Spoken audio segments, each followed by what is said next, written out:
It's murder. I mean, clearly it's murder. What can I do to help?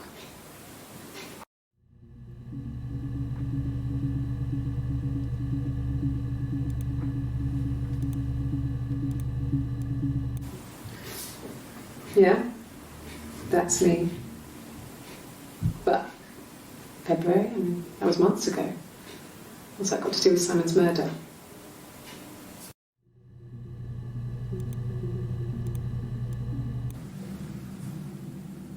I'd like to speak to a lawyer now.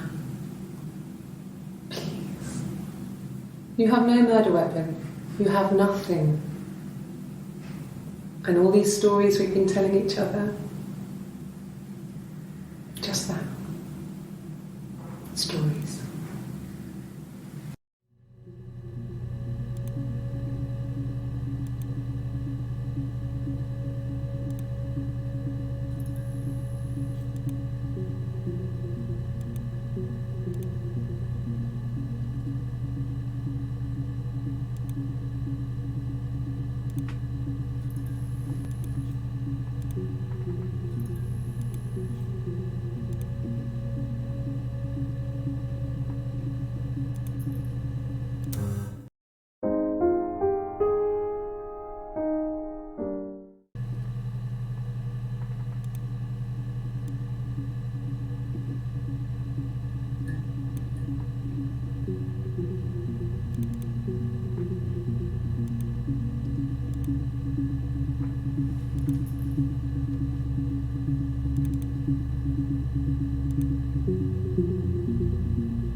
leave?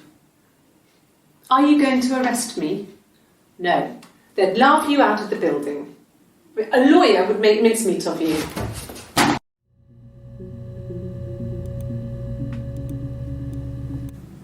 Yes, I understand my rights. No, I don't need a lawyer.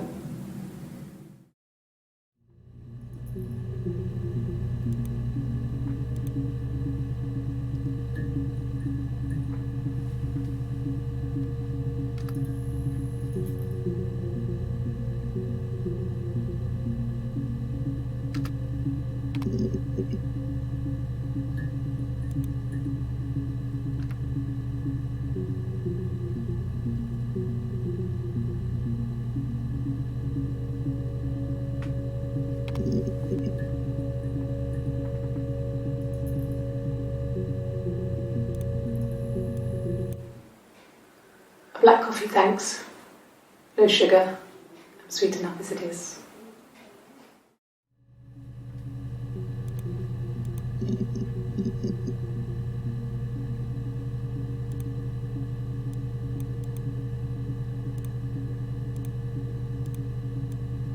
My name is Hannah. H-A-N-N-A-H. It's Pandre. It reads the same backwards as forwards.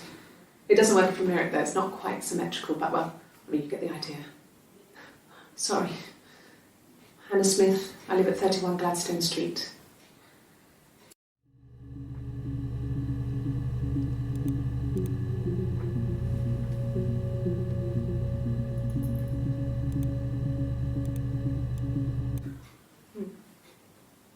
Simon Smith.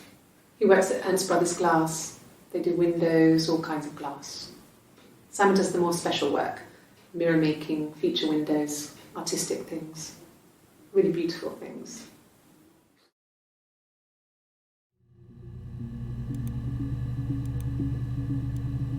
A mobile phone? Yeah. Well, they have one for the glaziers, but it's only for work. I can't remember the number. Oh, it's in the kitchen. I saw it plugged into its charging cradle.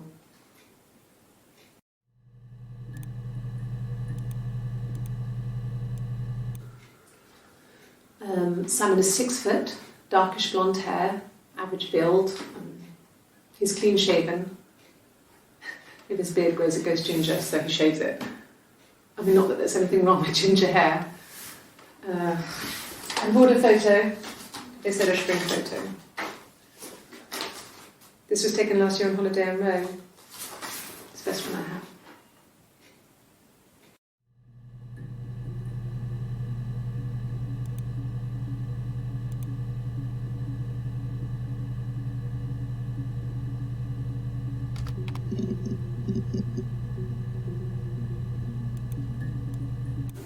Yeah, we were 17. It was a nice wedding, people said. Simon looked very handsome in the photos. His parents paid for everything, but he's an only child, so it was important to them. It was what they called a shotgun wedding, but if you looked at the photos, you couldn't tell. The dress was beautiful. It looked like Princess Diana's. The train wasn't quite as long though. There's a great photo of the bridesmaid helping to carry it out of the car.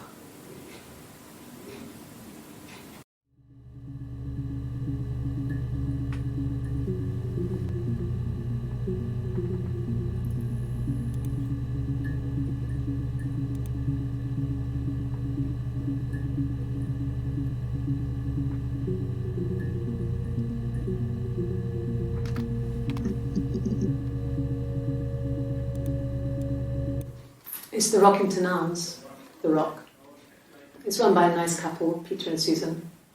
There's some other regulars there that Simon likes to drink with, and the barmaid they're having sometimes, Helen. Peter said Simon had been in and had a few drinks.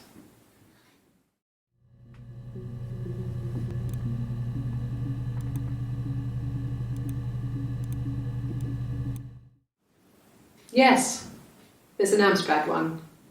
No one uses it for very much. There's a printer so you can write letters on it. Simon sometimes plays games. climb the tower, save the princess, that kind of thing.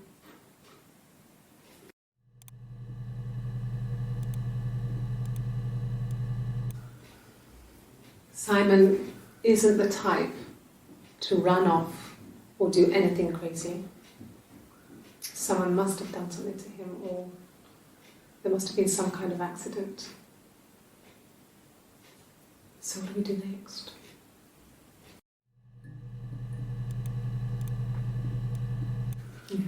Thanks. Please find Simon. I love him so much.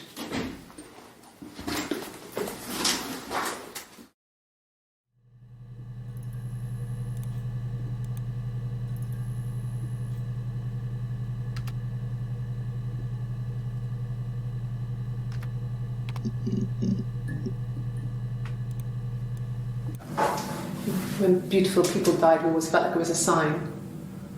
You remember Princess Grace? Grace Kelly? She died in a car crash the year before we met Simon. We used a Ouija board to speak to her, and that gave us the power to find him. That's what we thought then. That people who died tragically leave some kind of magic behind. We used to share dreams. We used to wake up and write them down in our diaries immediately and compare them.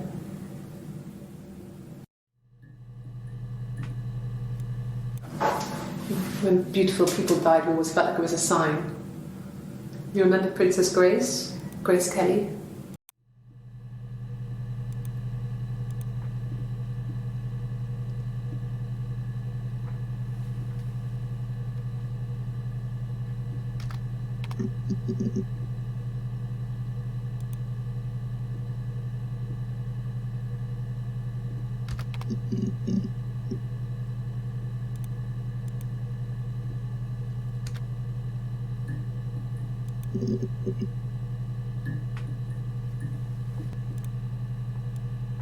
A mobile phone? Yeah.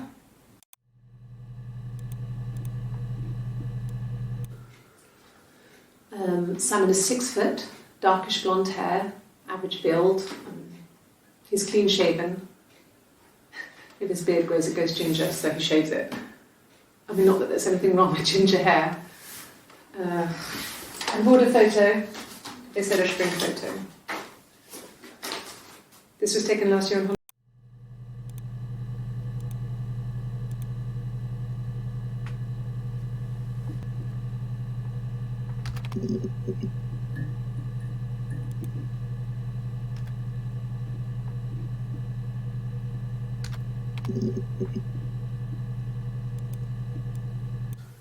No, he doesn't have any tattoos.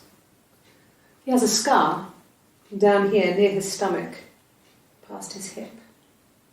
Cut himself with some glass. That was before, a long time ago. He looks just like the photo. He's not got his glasses on here though. He takes them off for the camera. But he needs them to see properly, He has to read a newspaper or a menu in a restaurant. Not books so much, or watching TV. He likes TV.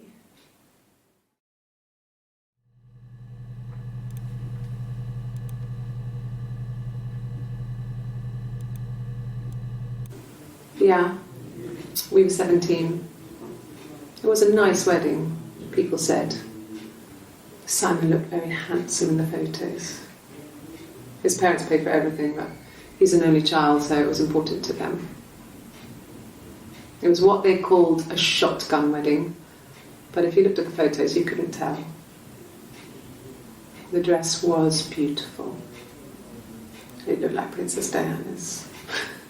The train wasn't quite as long though.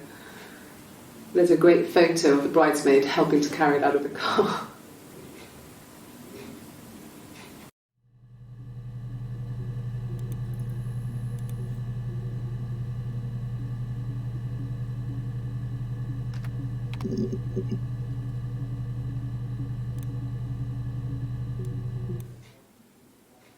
A long time. We got married when I was 17.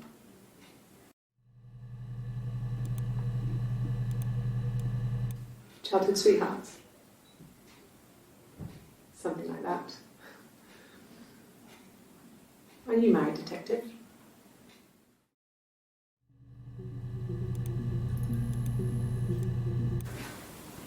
I got pregnant. Both our parents had a big powwow. We weren't even in the room. And they decided we should get married.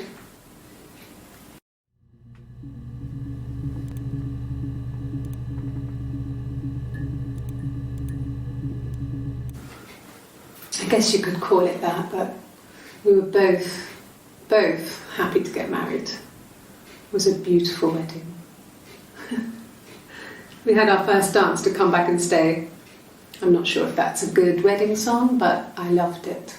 I chose it. I mean, it was genuinely our first dance. We'd never danced together before. It was probably awful to watch, but I enjoyed it. It felt like it was just me and Simon for that moment. Just the two of us.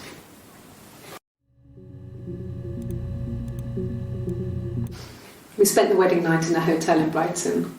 It would have been too much to do more. We were saving for the baby. It was wonderful to be in a hotel, away from home, just alone together. Since then, we've always tried to get away for our holiday.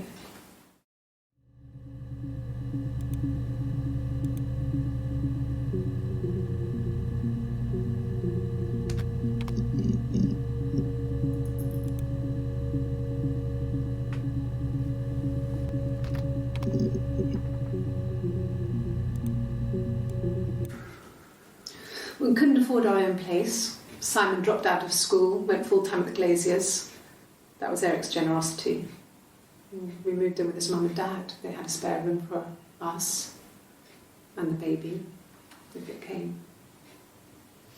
It was a nice change, time to myself, living there for those months, full of hope.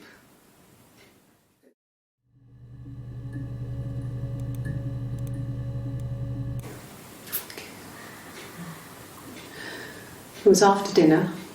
I'd spoken to Simon's parents on the phone. I looked up for an early night and I suddenly had this thought. I think it was something his mum had said. She'd been speaking about old stuff, sad stuff, about when we lived there, about the baby. There's some boxes in the cellar, nursery stuff we never needed, and I never had the heart to throw out. And I suddenly remembered that when I'd looked down there the week before, those boxes, that pile was in the wrong place. I went cold all over. I went down there with a torch and went straight to the back, and that's when I saw the bin bags. Pulled them open, saw the body. I screamed, and that's when I called the police.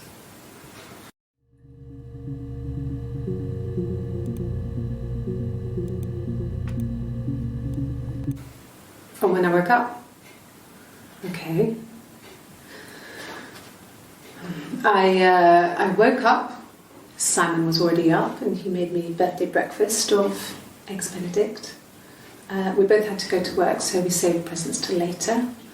I got to work, had some birthday cake, children sang me happy birthday, then I came home.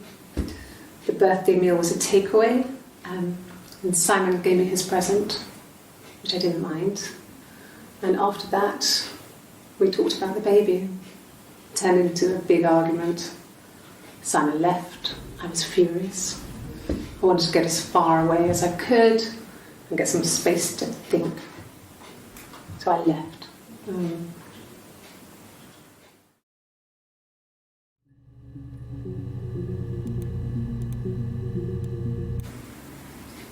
1984 was an awful year in the end. We were living at Doug and Eleanor's. I lost the baby at the end of spring, and my parents died in the summer. It was a hot summer, a heat wave. So when they discovered the bodies, it was just awful. Because of the circumstances, them dying together like that, they brought in a lot of police. A forensic entomologist. I had to look that up. It was because of the heat. It's just awful.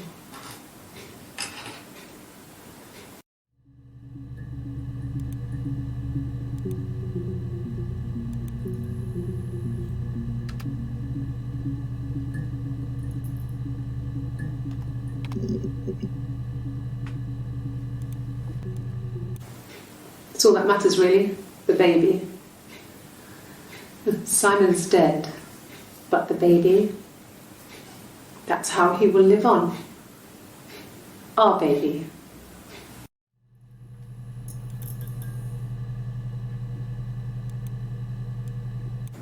It happened very quickly. We hardly had to talk to each other. We agreed almost silently. The baby was what mattered. We'd help each other. We cleaned up. We bagged up the broken mirror, her clothes. They're gone. We took him down to the cellar. We had an alibi, and we wanted the body to be found later. We wanted to have suspicion on us, so we could then disprove it, rather than have it linger. Better to keep the body in the house than risk being seen with it. The watch, that was my touch, to make sure the alibi stuck.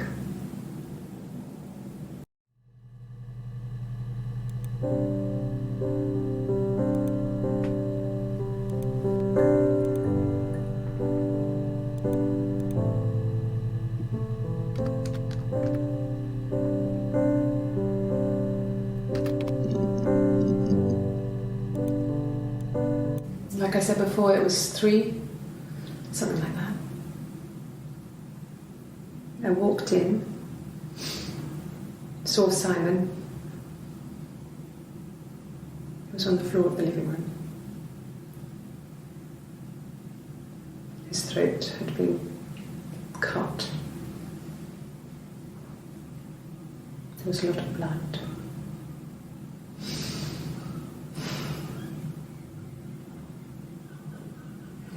He was dead.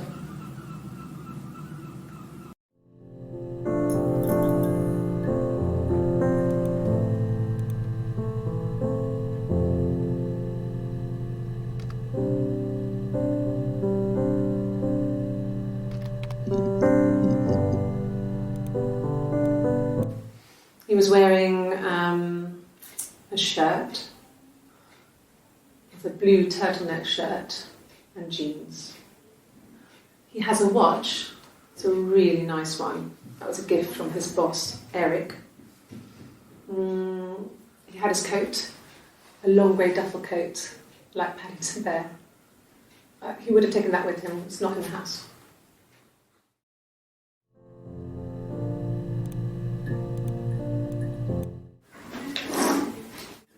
Yeah, that's Simon's watch. It was a gift from Eric. He got it this year. It was a wedding anniversary gift. Steel. It would have been Diane who chose it. She has really nice taste.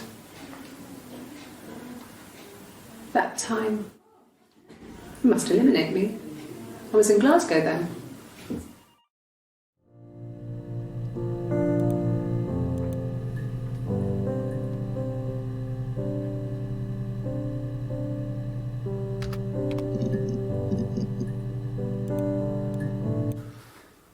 So, it was Friday evening, we had an argument, he left. On Saturday he didn't come back, I waited all day. He was supposed to go help Eric out with something on the Saturday afternoon, they had a job, he didn't show. So Eric was ringing on the phone. I checked at the Rock, that's our local. They said they'd seen him on the Friday night but not since. He still wasn't back this morning, it just isn't like him at all.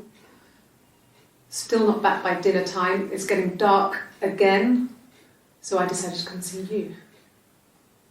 His parents haven't heard anything either.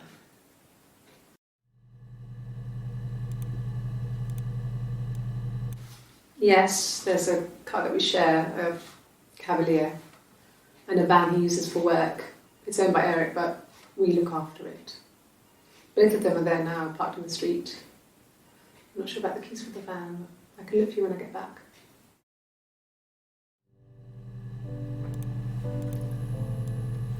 Yes, that would be in his wallet. It's a Visa, a silver one. He doesn't like to spend money he doesn't have, so he usually pays with cash, but Eric convinced him to get one.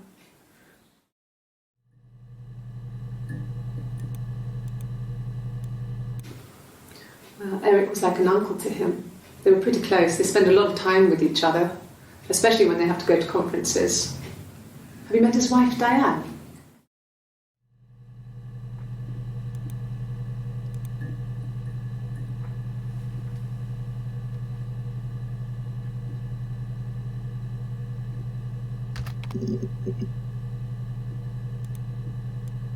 I got in the car and I drove. I just kept driving north. Just kept going, just wanted to get as far away as I could. When I finally stopped, I was all the way up in Glasgow. I was so tired. I just had to sleep.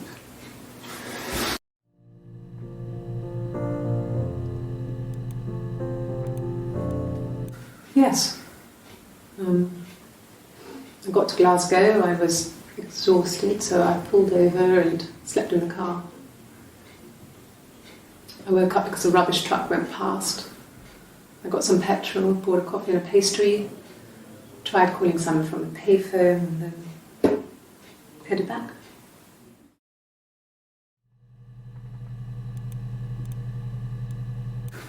No, I don't think so. Glasgow was deserted that early in the morning.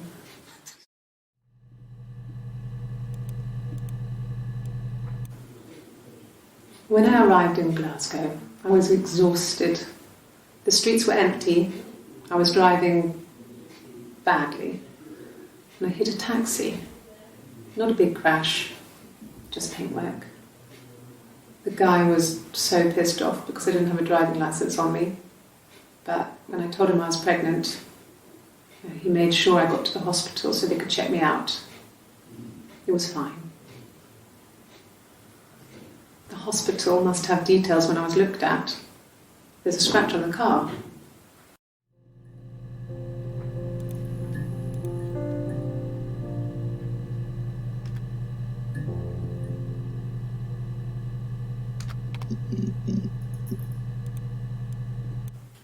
I don't see how it's hard. We've established I was in Glasgow when he was killed. You've spoken with the hospital.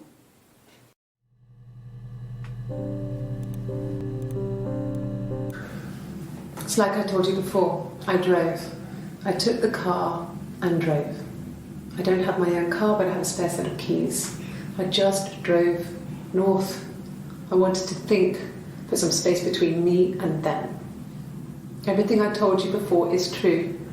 I stopped at Glasgow. I was tired, exhausted. I pulled out and I hit a car. My car was okay, but I was worried about the baby, so I went to A&E to get the okay. Everything was fine. Slept in the car. When I woke, I tried to call Hannah from a payphone. She wasn't answering. And then I decided to drive back. I had decided that she was more important to me than Simon.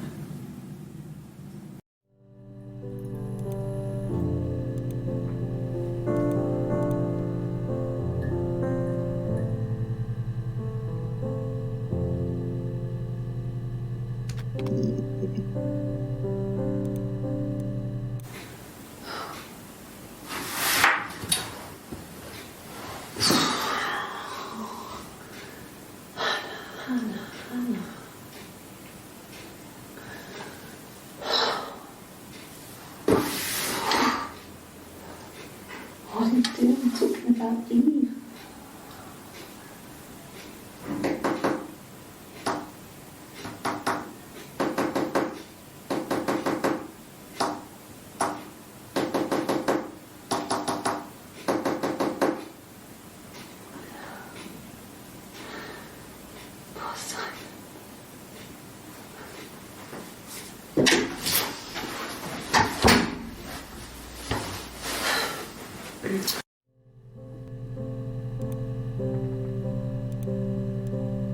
My name is Hannah. H-A-N-N-A-H. It's palindrome.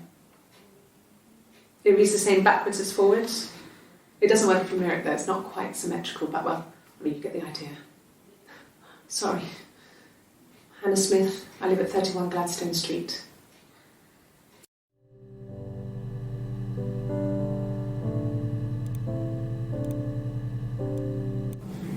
Yes, my name is Hannah Smith. Oh, shit. Sorry.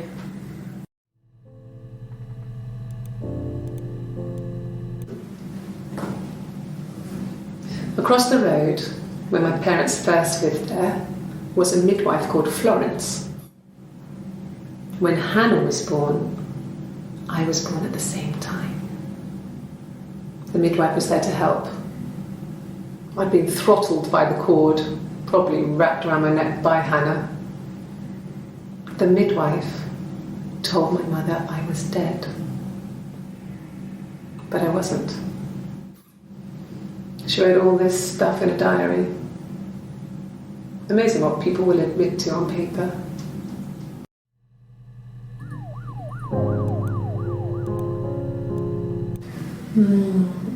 She recognised me from the window. She told me to come inside, and she hid me. They had made the attic into a place where Hannah could play. There was a dollhouse. She hid me up there. No one else ever went into the attic. It was her place.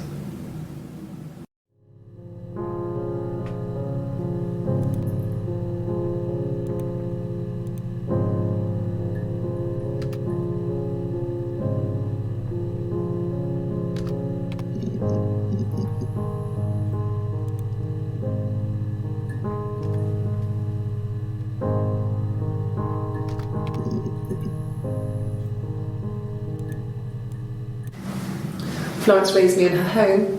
I never left it. She kept me out of sight. It wasn't odd for people to see a midwife with a baby, carrying in supplies, washing nappies, that sort of thing. I never knew any different. I grew up looking out of my window and seeing her across the road. I thought it was like a reflection in the mirror. She was me.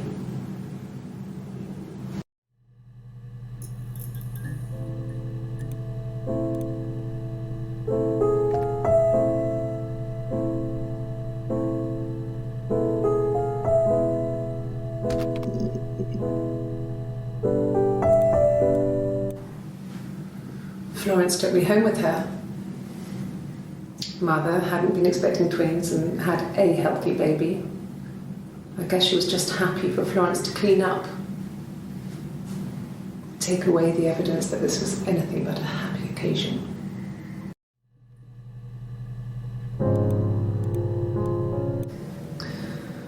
Florence was a warm, kind person, but she was broken, I guess. When I found her diary, I also found a biscuit tin with other stuff in it. Older papers, letters, that kind of thing. Her story wasn't there. I never really spoke to her about it. I was far too young to really understand. I guess I just put it together later, once I was older. She had loved children, planned to have a large family, but her husband died in the war. And that was back when you married for life. She never felt like she could marry again. Isn't that strange? She was a widow from her 20s. But, I mean, I guess it was different then. You know, you married for life and she felt she could never marry again. I guess it was harder, a war widow. One of the dead. I don't know, maybe there was more to it than that. I don't really know.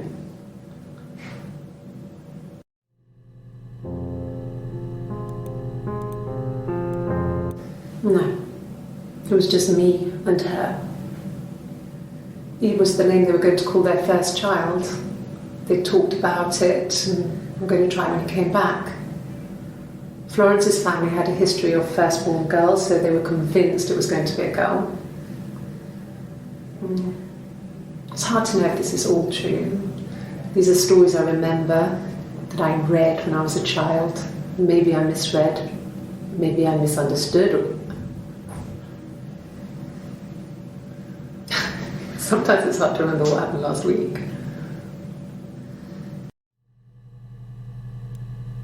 No, it was just me and her.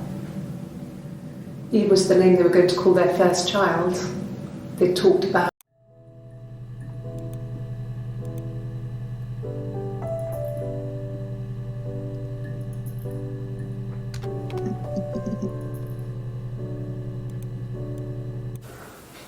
Well, my friend Eve.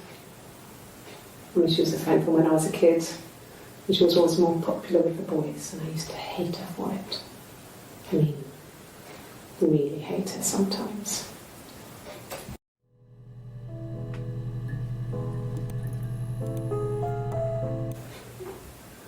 Yes, we'd fight. We fought on the beach once, and I held Eve's head underwater. There was no one else around. It was at the far end of the beach, and I held her head under, and I kept it under. And for a moment, I just wanted to kill her and watch her drown.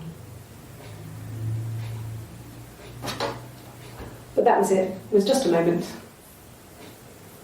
We were made up after. It was a love-hate relationship.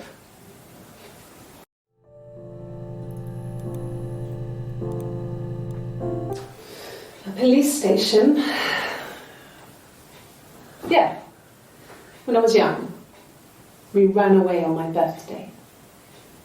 Bob Dylan was playing in London, and we thought we could break into his tour bus and have him take us with him. The taxi driver we paid to drop us off. I mean, we'd saved money, pinched a bit here and there to pay for the fare. He was suspicious because we were so young, so he told the police. So they came and picked us up and took me back to Portsmouth. My mum picked me up from the station. But I blamed everything on my friend Eve, so my parents let me off.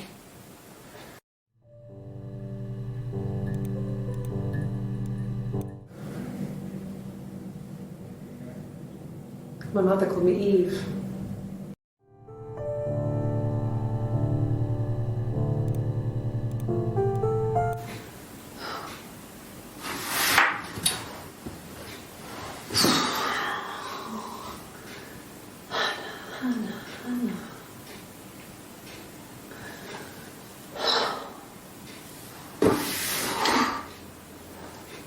What are you doing talking about Eve?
She didn't kill you.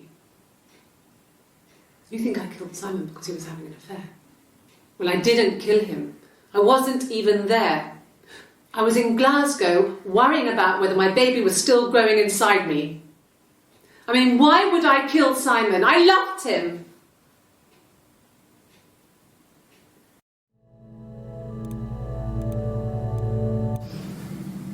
I didn't murder Simon. You've got it wrong. You've got the wrong person.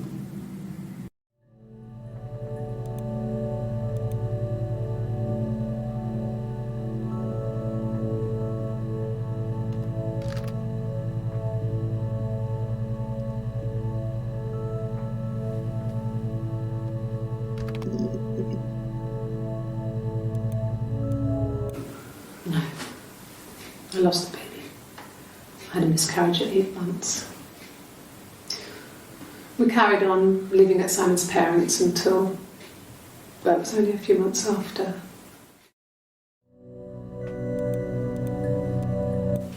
Then my parents died. It was the worst year of my life. A miscarriage and then my parents.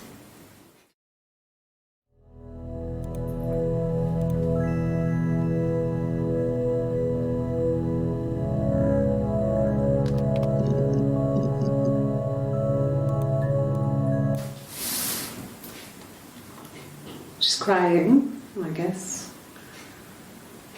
She's sad because she thought she saw her husband with another woman. But it's okay, because she finds out it wasn't her husband, it was his brother. And so it's fine.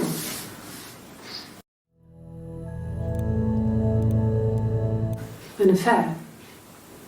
Simon wasn't having an affair.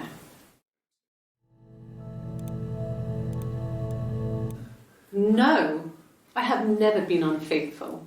I've never cheated on Simon. Have I ever cheated on Simon? You asked that question yesterday.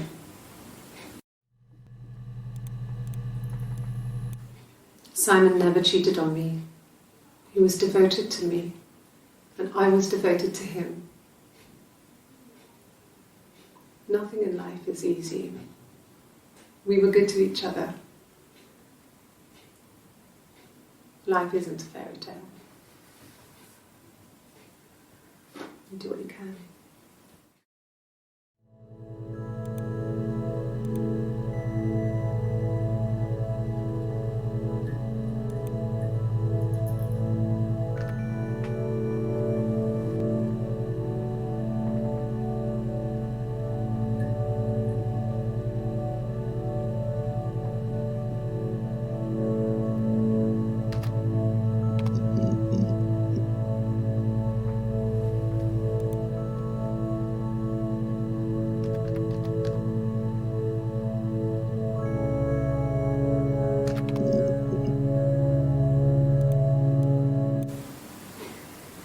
You're reaching here. Oh, I don't know why. No, I've never cheated on anyone. I've never taken anything from anyone. Simon is dead. But I have my baby to care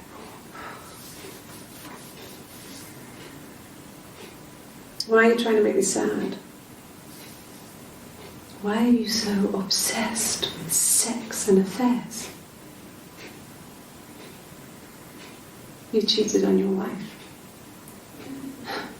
Is this your thing?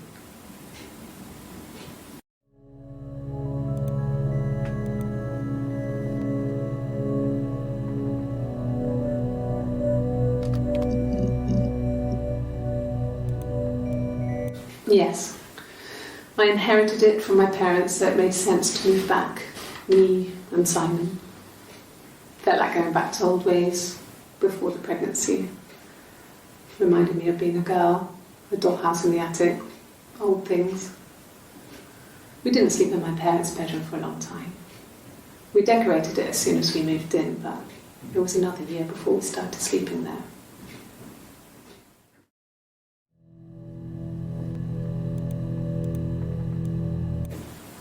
Yes, I'm fine. I won't be sick again. This happens some days. I'm pregnant. It's morning sickness.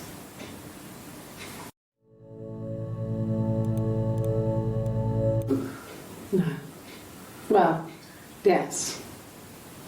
He found out on my birthday. I told him I was pregnant.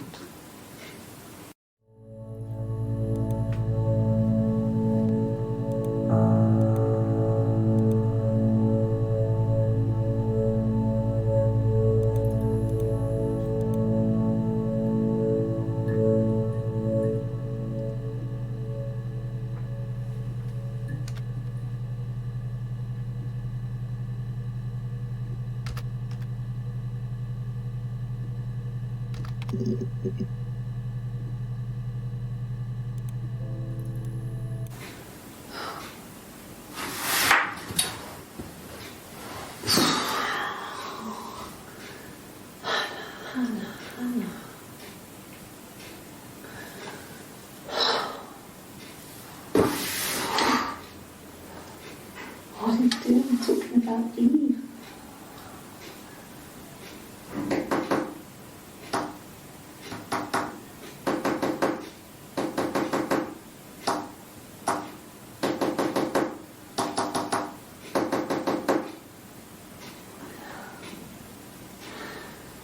Poor Simon.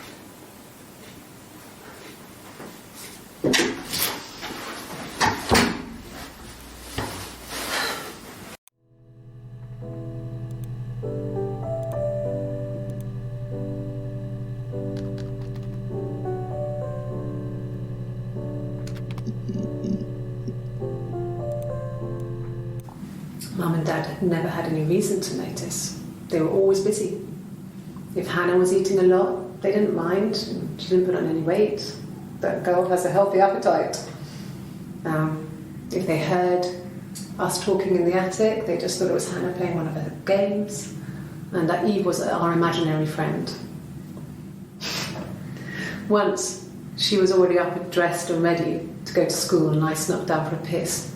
Mum saw me in my underwear, she went mad. Get dressed this instant! So I ducked into our bedroom, and seconds later, out came Hannah, dressed and ready. My mum was amazed.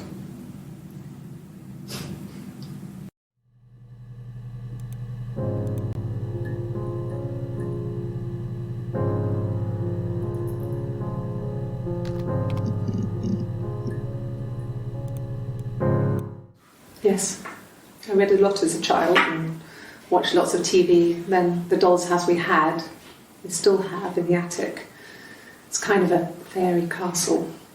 We used to play up there and make up our own stories.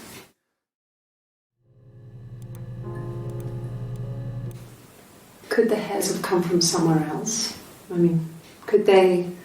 We have a lot of dolls in the attic. There's a Rapunzel doll with long blonde hair. Could they have come from there?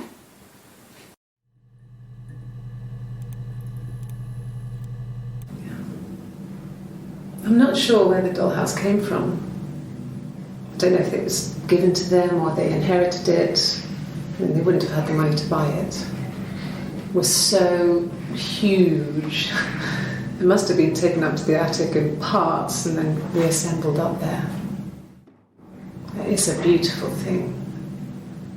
Wallpaper to scale, little furniture, the lights work, mirrors, beds, big duvets and pillows. We spent hours and hours playing in it, invented all these characters and families who lived there. We wrote paperwork for them all, passports, diaries, and gave them all really elaborate stories. Once, a moth got trapped in there. We'd left a light on. It was making the most horrendous noise. We tried to kill it, but it was tough. We ended up crushing it under a copy of the Arabian Nights.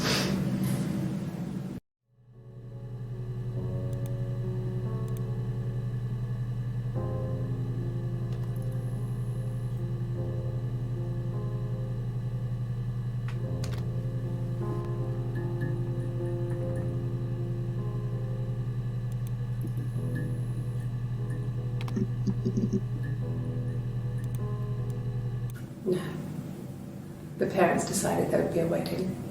And after the wedding, Hannah moved in with his parents. There was no way I could follow, so we were separated again. I stayed in the attic. It was hard. It's like I suddenly didn't exist. I would sneak out, but in case anyone recognised me, I started wearing a wig. Hannah and I would meet up in the park. I was trying to get pregnant, but I couldn't.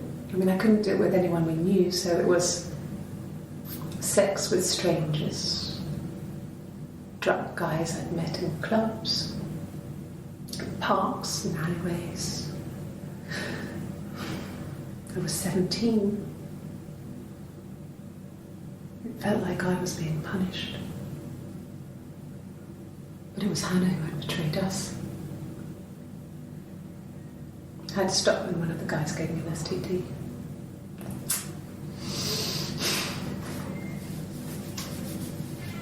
When we met up, it was disturbing. For the first time, my reflection, she didn't look like me. She was fatter, flushed. If anything, I was getting skinnier. I found it hard to look sometimes. We talked about what to do. Was it time to become our own people? That seemed like the right thing to do, but neither of us wanted it. We agreed that her and Simon would get their own place as soon as possible, and then I could move in. And that was the plan.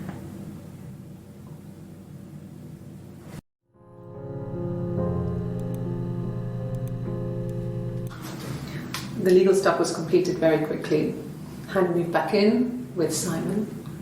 Eric gave Simon the week off to help with the move. He decorated, modernised wallpaper, curtains. Hannah insists the attic be left as it was, dollhouse and all. Simon never went up there.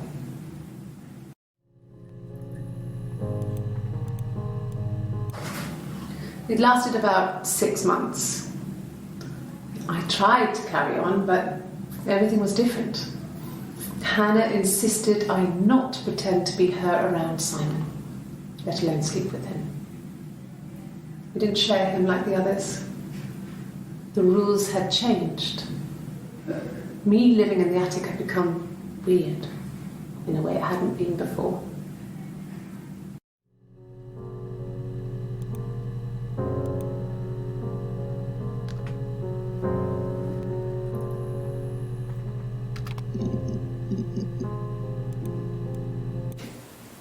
Twins? Really? Are you really asking me that question?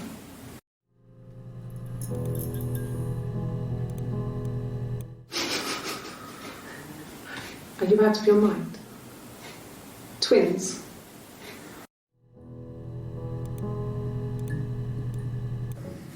There were always princes and princesses. They were the special people, more important than the other characters in their stories.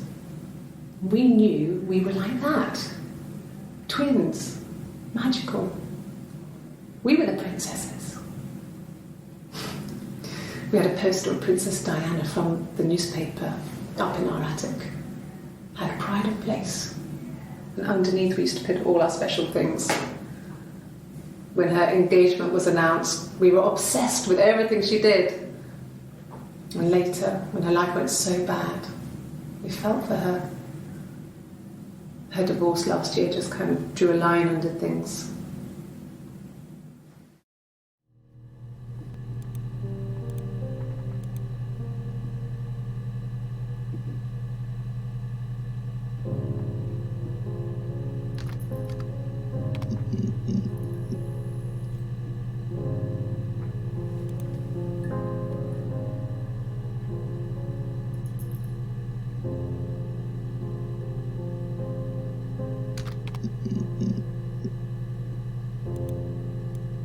No, I was 15, Carl was older, 17 I think. I was really into him, regardless of how he actually behaved. Lots of drunken teenage sex. We did it in a church once. It's stupid. So he got tired of us and we split up after about 6 months. It was sad, but those early experiences, they help you realise who's really important to you, you know?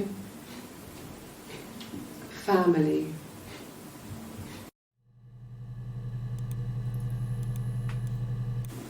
I wouldn't say that. It could be passionate. It's just, it was more than that. It wasn't just sex like I had been with the other boys.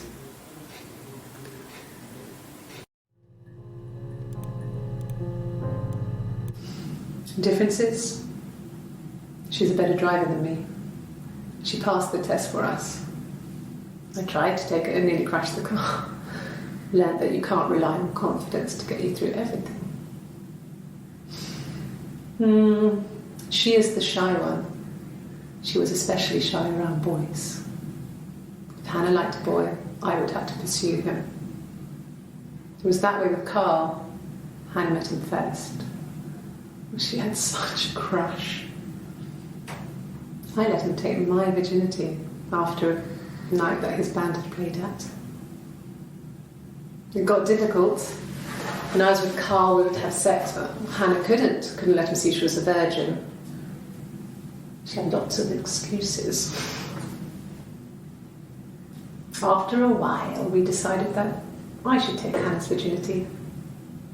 It's not that different to a bruise, pulling a tooth, a graze. We used a hairbrush.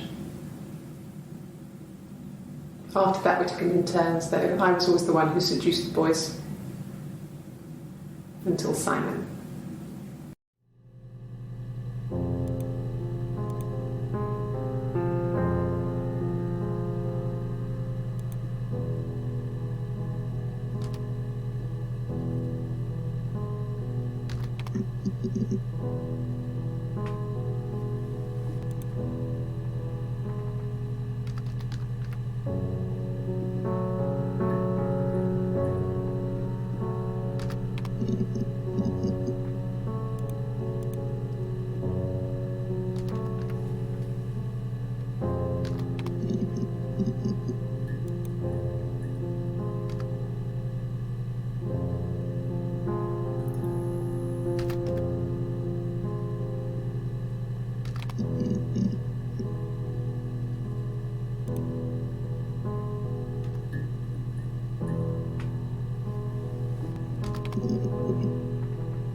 Was he my first?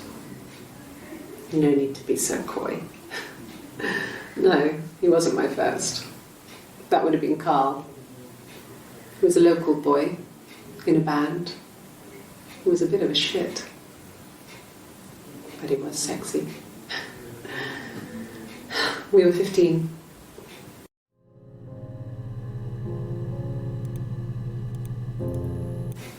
Family.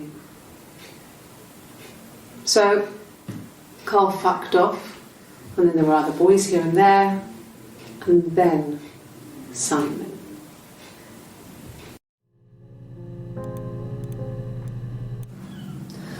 Hannah was so smitten with Simon. She started getting jealous, didn't want to share. Even the first date, we went to see Tom Cruise at the Old Odeon. We both went, kept changing places in the toilet. We only had one best dress, so we had to keep swapping clothes. Must have thought we had terrible bladder problems. The next date, it was my turn. At the end, I let him kiss me. But that was it. We didn't want another Carl on our hands, and the Ouija board had said to hold back. After that, it was Hannah's turn, and she slept with him. Broke the rules. Deliberately broke the rules. She wanted to be the first to sleep with him. I mean, that's when she got pregnant. From that one time.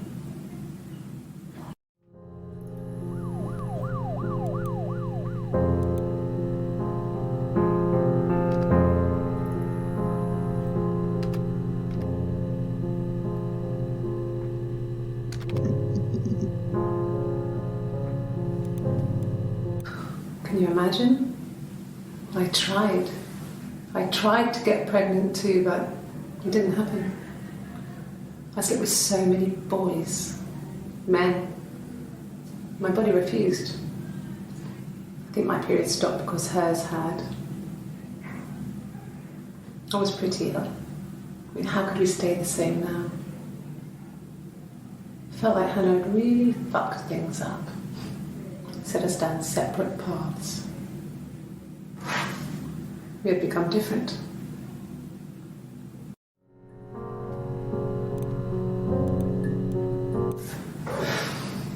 I think it was that time, the first time at the house, in his bed, that I got pregnant. Amazing, right? This fucking magic sperm. And they say lightning doesn't strike twice. I didn't tell him. I missed 3 periods. I had pretty irregular periods anyway, but 3. I had always thought we were infertile. Both of us. I didn't tell him. Just waited.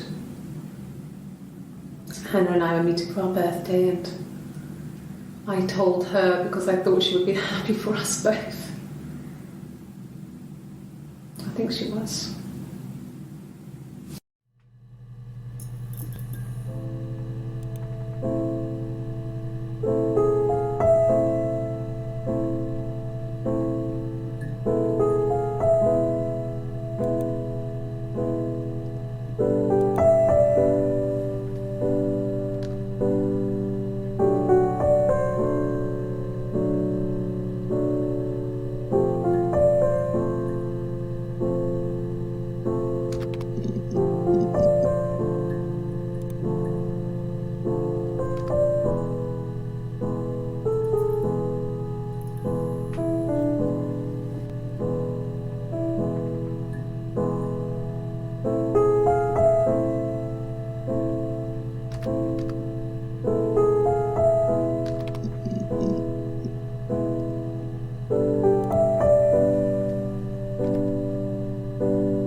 It happened very quickly.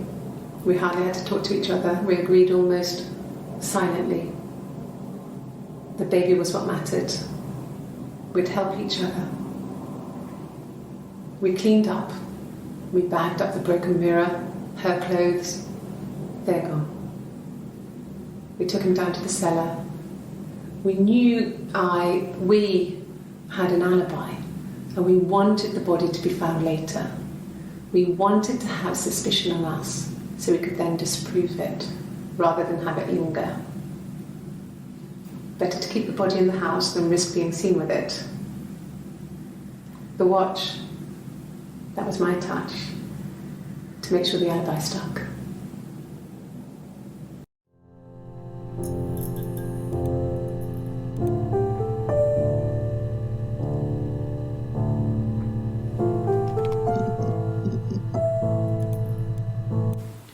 He wasn't present so much. It was one of those arguments that had been simmering for a while. The present was a mirror, a nice mirror. He'd engraved the glass, the kind of mirror a princess would have in a story. He made it specially for me.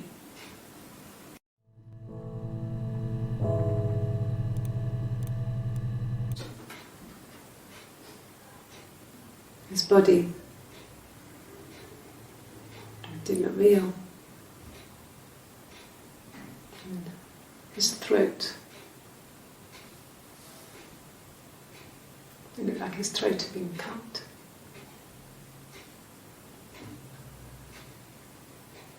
And I didn't see his glasses. He has these thick glasses.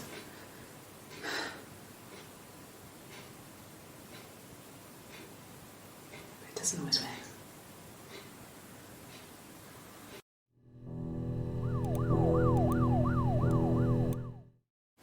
The mirror. I can't remember. I put it somewhere safe. Upstairs, I think.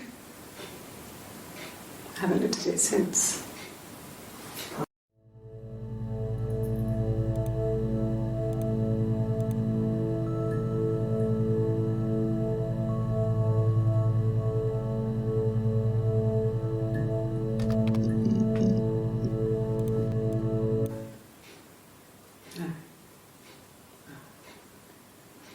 The thing was wrong. The bags, I think they were from our kitchen. You can probably check that. We never go into the cellar. It's just a place we put things we don't need. Dad used to grow mushrooms there. The bags were taped up. I think it was parcel tape, but I think it was ours.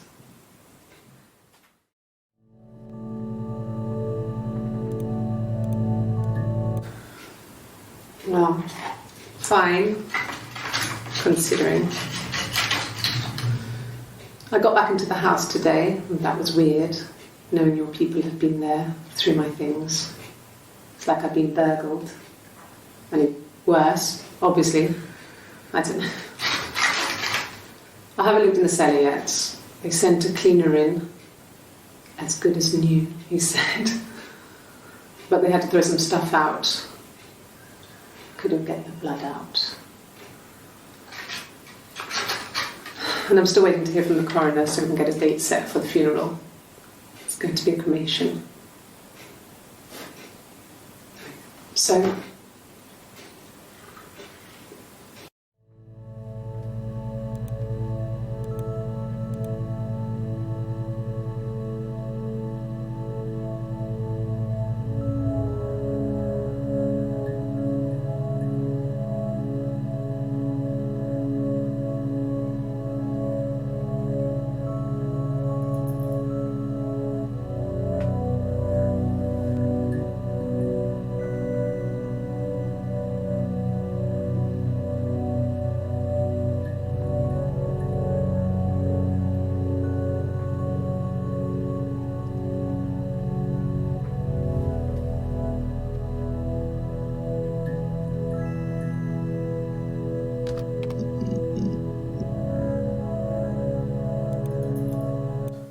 no, he doesn't have any tattoos. He has a scar down here near his stomach, past his hip. Cut himself with some glass. That was before, a long time ago. He looks just like the photo. He's not got his glasses on here though. He takes them off with the camera. But he needs them to see properly, you know. He has to read a newspaper or a menu in a restaurant. Not books so much, or watching TV. He likes TV.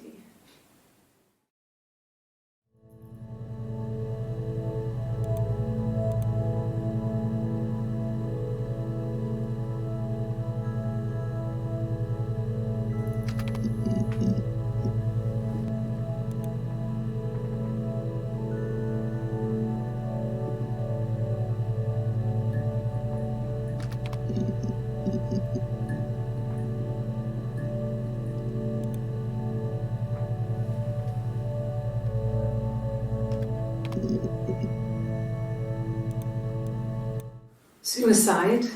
No. I mean, he would never do anything like that. He is not the kind of person to do anything like that. I mean, to hurt himself? No.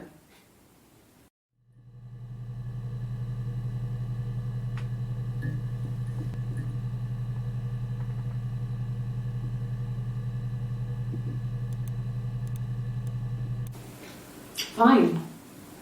I've never had my fingerprints taken before. I once put my hand on the oven.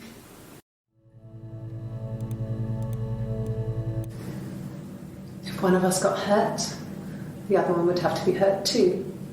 A grazed knee, a bruise.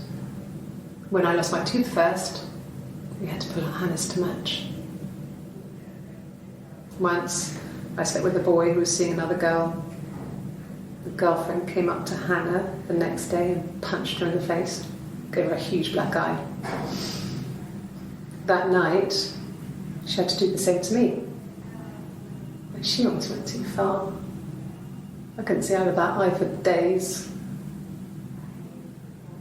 But she snapped a frozen piece up for me from the kitchen. So much of our bodies was synchronised anyway. We started our period on the same day, all our childhood diseases, stomach bugs, nits.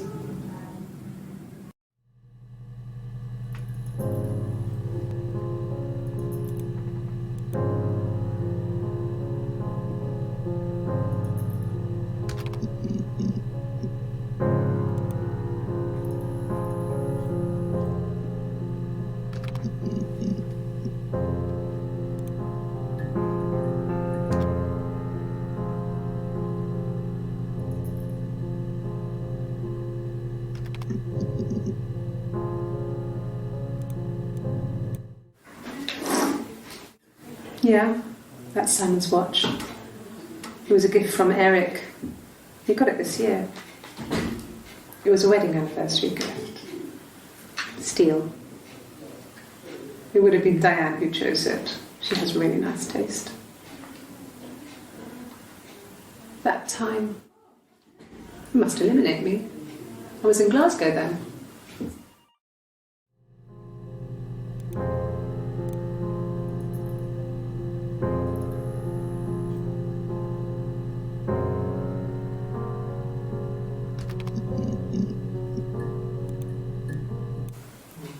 Diane is really nice. She helps out with the glaziers, organises the Christmas party, that sort of thing.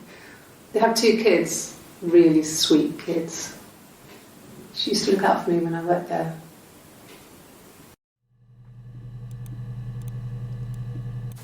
Not really. He would go to the pub. He had his drinking buddies there, but no one ever really came back to the house. Sometimes Eric, his boss, and his wife would come over for dinner. That would be us returning the favour. Diane is a really good cook, into her trendy ingredients. And the last time Simon cooked something off MasterChef, he got the recipe off CFAX, and I did my Lloyd Grossman bit, commenting from the sidelines. I had to find fennel from the supermarket. Have you ever eaten fennel?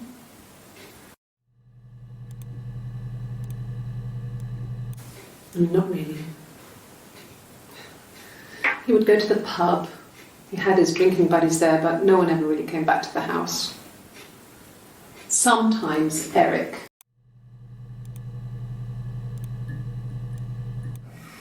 Simon and Eric arguing? No, I can't imagine they'd be arguing. And they get on so well. Unless it was something to do with work. Maybe Simon was being too much of a perfectionist. But I don't know. You should ask Diane.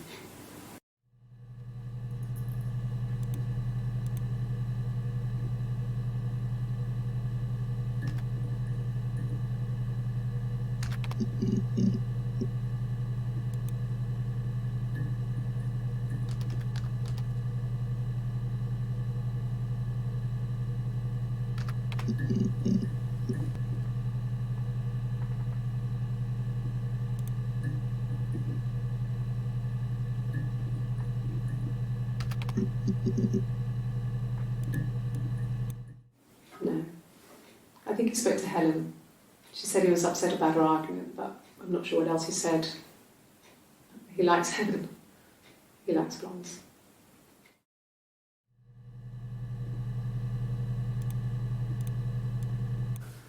His married couple stuff. A stupid argument, nothing specific. No one knows how to push your buttons better than those you're close to.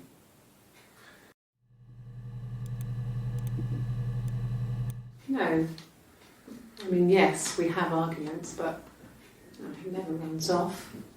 He always comes back. We make up. It's always that way. Yes. He left after the argument. It was about 8 o'clock.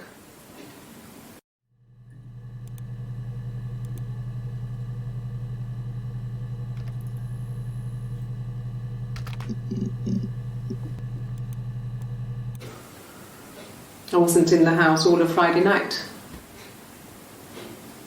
After the argument, after Simon left, I left too. I was upset and I wanted to get away. So I took the car.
On his throat. How?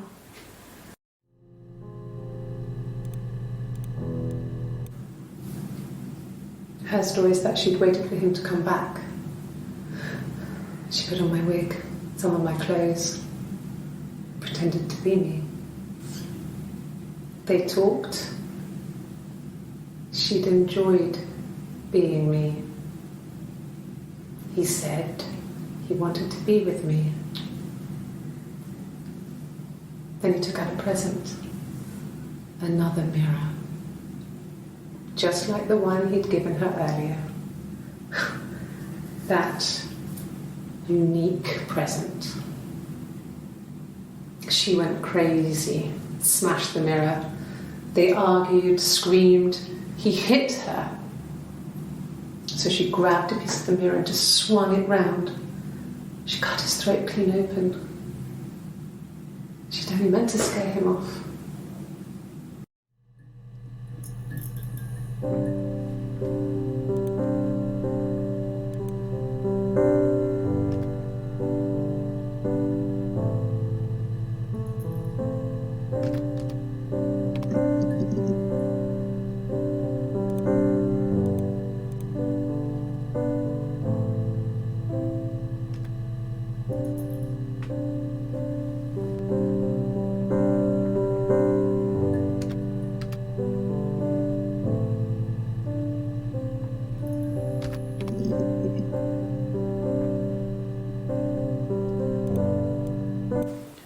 It wasn't the present so much, it was one of those arguments that had been simmering for a while.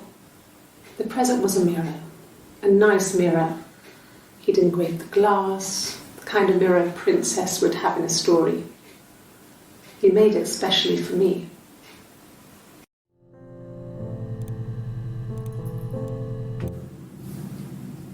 Her story is that she'd waited for him to come back.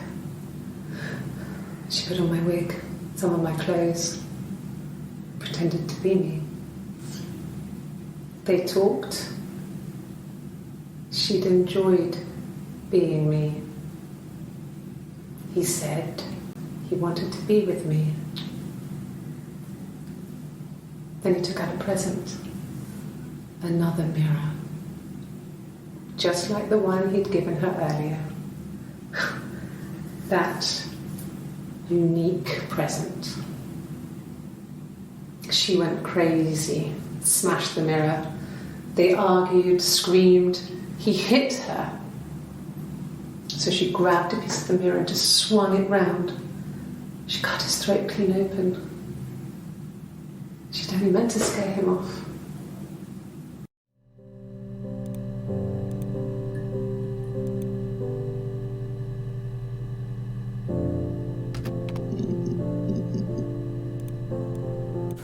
A wig? You mean, what type of wig?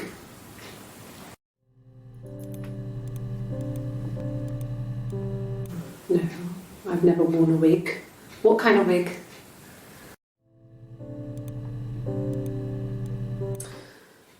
This other person doesn't exist.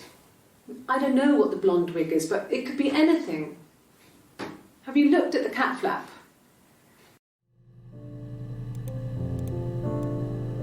This was about 9. I went round and she was waiting for me. She was furious and so angry, the kind of anger you can only have towards yourself. We screamed at each other, argued, cried, we fought. I hit her back, left a bruise. I had my wig on from performing and she tore it off. Eventually we grew tired of fighting and I left.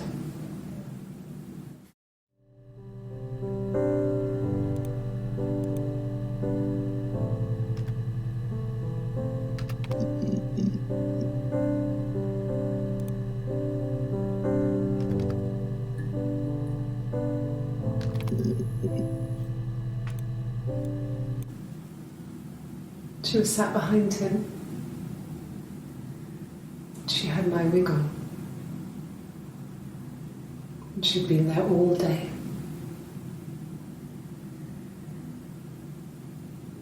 And she had blood on her.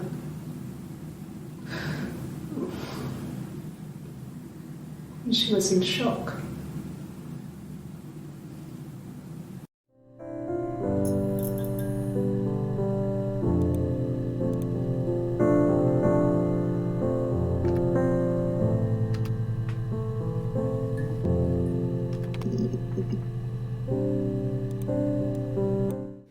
Okay?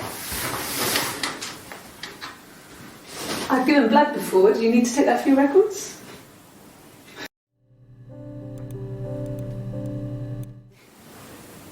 Nothing like this has ever happened to me before. The blood. It's probably the worst thing that's ever happened to me.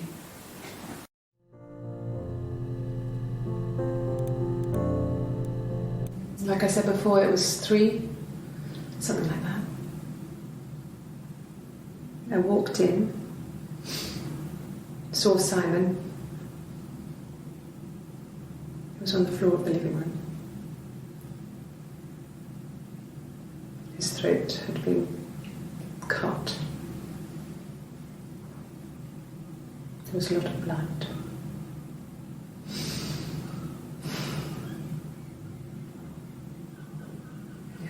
He was dead.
Is Rapunzel.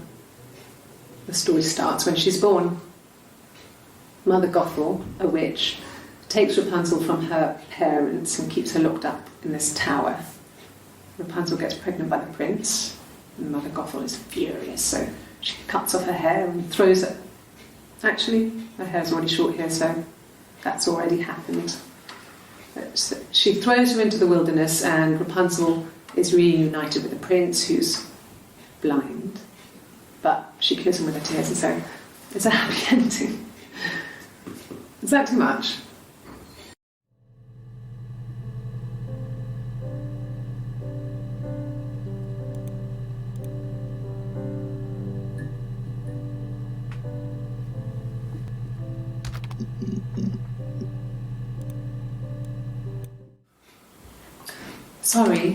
Sorry. The picture, the way it's drawn, just reminded me of the books we used to read as children. I read those fairy tales over and over, and they were so real to me. Rapunzel was my favourite. My brain is just full of it.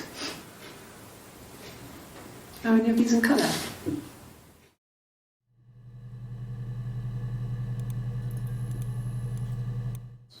Did I pass? Sorry, I messed it up with all that Rapunzel stuff. Do you need me to do that card again?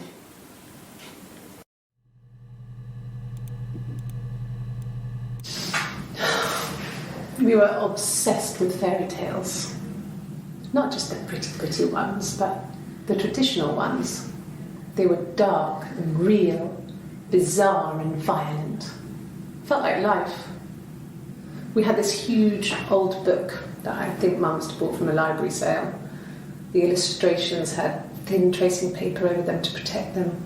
They were in colour, shiny plates. At the front of the book was an index of illustrations. We read that more than the actual stories. We'd read aloud the captions and flip between the pictures. There was something intimate about peeling back the tracing paper, undressing the pictures. Rapunzel's hair is cut. The eagle plucks out his heart. The princess pricks her finger.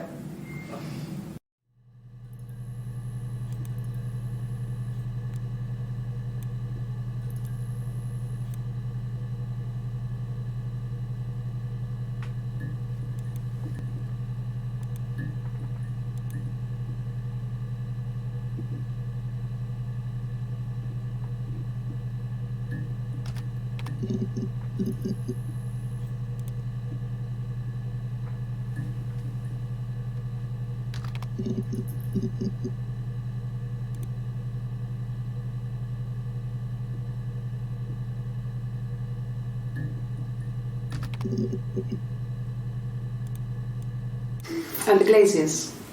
I worked there some weekends, and Simon had a part-time job there too. That was Eric's generosity. He was always good at helping out other people's children. Simon was quiet, more thoughtful than the other boys. Even then, he had a sense of craftsmanship. wasn't always rushing stuff. Boys that age are just running around like headless chickens most of the time. You know? Plus he had that look. He looked like a fairy tale prince from one of my books.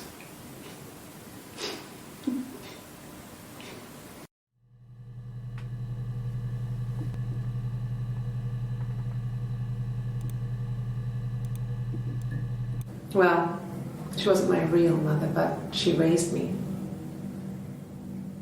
Do you want to hear the story? It's a real-life fairy tale.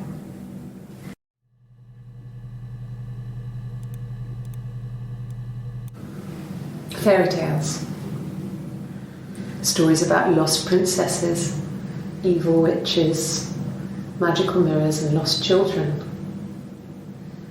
So you see, even before I knew the truth, I'd found it in those stories. Well, she wasn't my real mother, but she raised me. Do you want to hear the story? It's a real-life fairy tale.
There were always princes and princesses.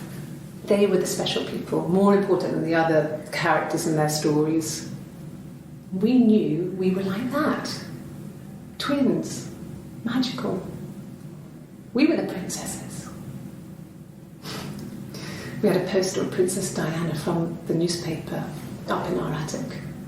Had a pride of place. And underneath we used to put all our special things. When her engagement was announced, we were obsessed with everything she did. And later, when her life went so bad, we felt for her. Her divorce last year just kind of drew a line under things.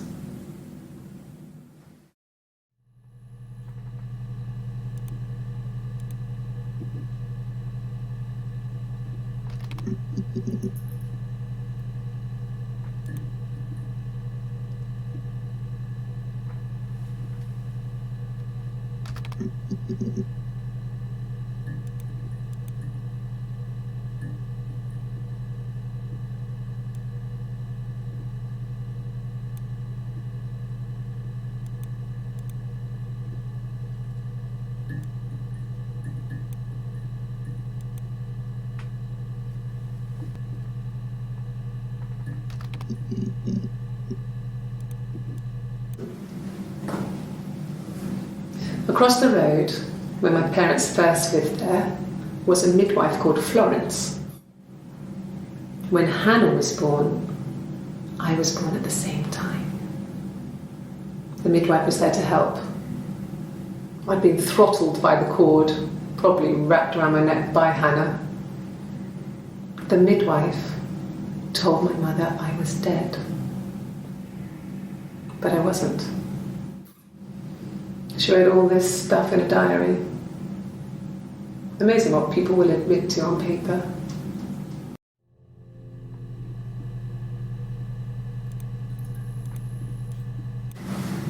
Florence raised me in her home. I never left it. She kept me out of sight. It wasn't odd for people to see a midwife with a baby, carrying in supplies, washing nappies, that sort of thing. I never knew any different. I grew up looking out of my window and seeing her across the road. I thought it was like a reflection in the mirror. She was me.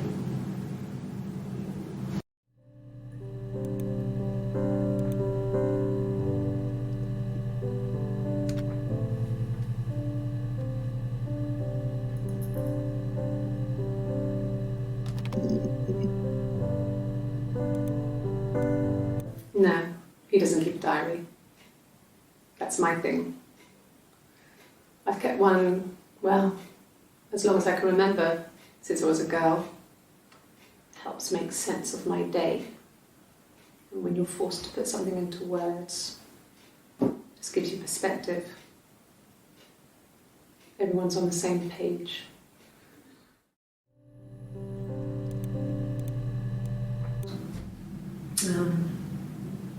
When I was 8, Mother died. She slipped down the stairs. It was an accident. I had read a diary at that point and I knew she wasn't my real mother. So I burned the diary that day and I left. Walked out and across the street.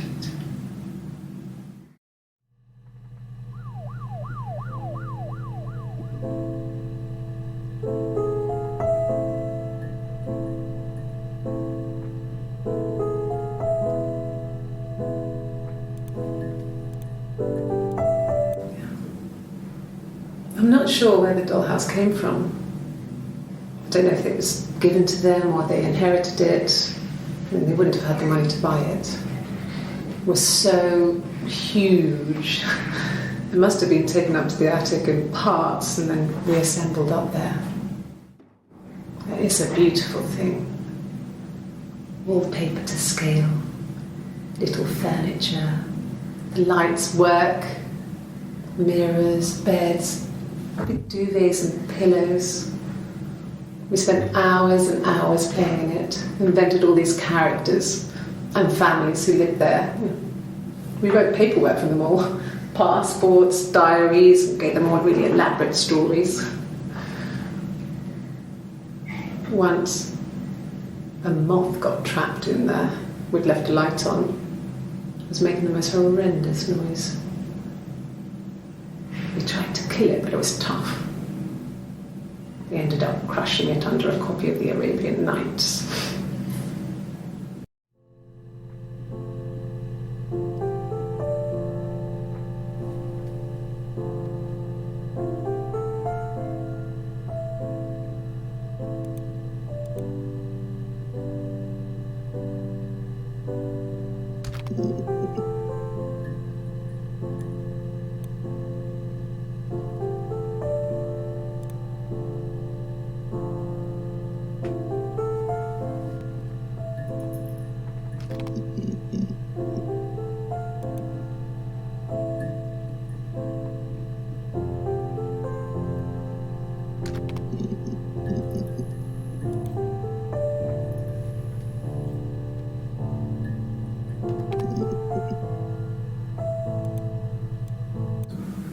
yes, I'll take a lie detector test.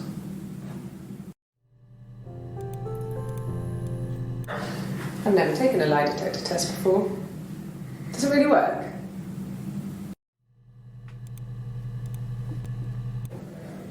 My name. That was the only question I failed. Your lie detector works.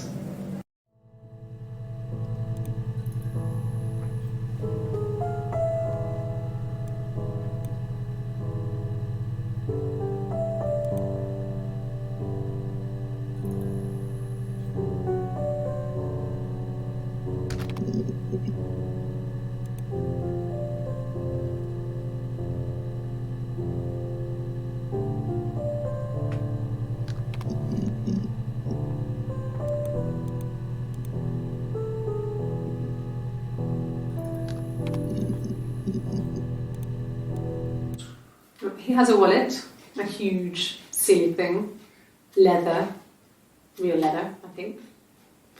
He packs it full of stuff, business cards, receipts, lottery tickets. He always carries it in his back pocket. I think that's why he's got a bad back. He sets the discs. I haven't seen it, so he must have it on him. He always takes it out of his back pocket before, when he comes in, if he's in the house.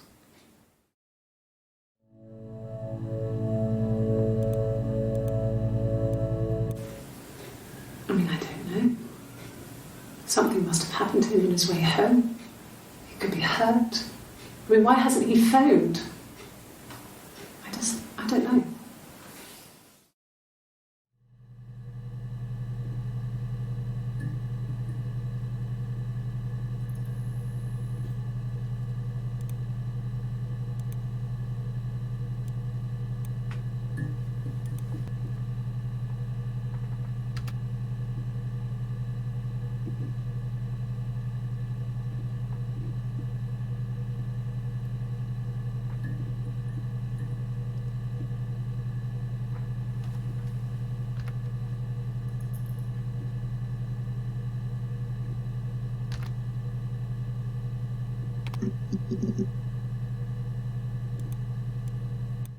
No, everyone loved Simon.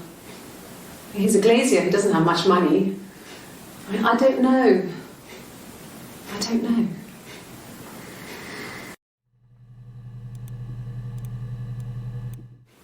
I don't know if anyone really changes. You just become more yourself. Simon was my prince, and that hasn't changed.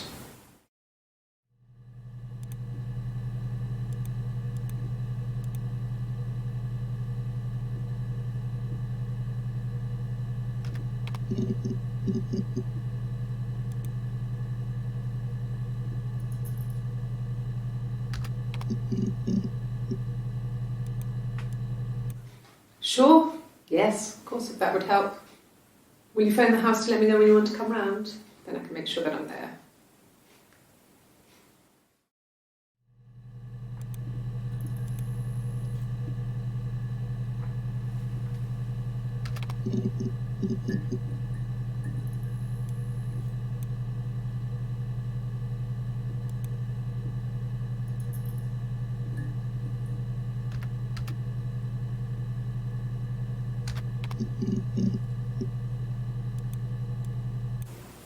Okay.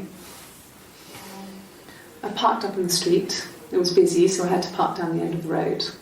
Walked up, knocked on the door, no answer. I took my keys out of my bag and unlocked the door. The main lock was unlocked. You can tell because the key doesn't turn when you try to turn it to the left. I walked in. Simon's coat wasn't on the peg. I couldn't see his shoes in the shoe rack. I shouted out. I walked straight into the kitchen because he usually sits in there to have a cup of tea and read his paper, but he wasn't there. I touched the kettle, it was cold. I looked quickly in the living room, nothing. So I walked upstairs to the bedroom and he wasn't there. I didn't search for him because it was pretty clear he wasn't there. I had a shower, the phone rang whilst I was in the shower. I didn't answer it, I think it was Eric. Then I was just exhausted. So I lay down on the bed and I fell asleep, though I didn't mean to. I woke up a couple of hours later and I was surprised to see no one in the bed next to me. And then I remembered where I was and what had happened. That's when Eric called again. This time I spoke to him. Then I called Doug and Eleanor. And then I decided to come and see you. That enough?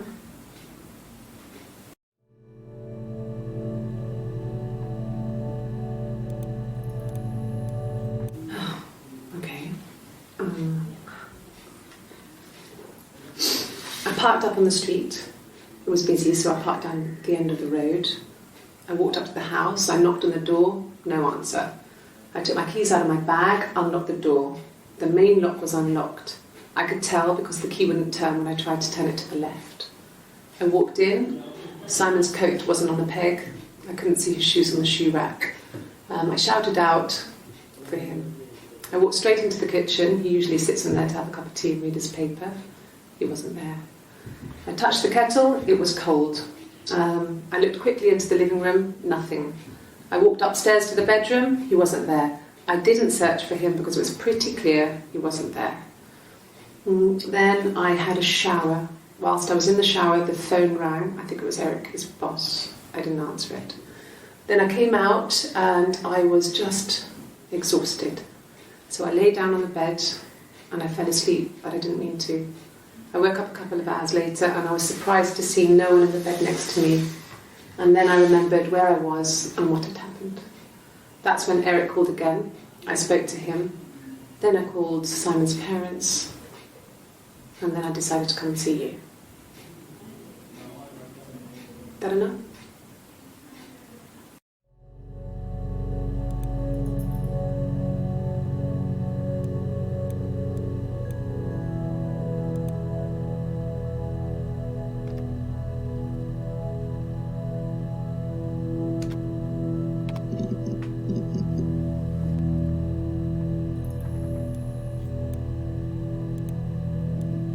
Yeah. I've been round to Doug and Eleanor's and they're very worried. I feel sorry for them.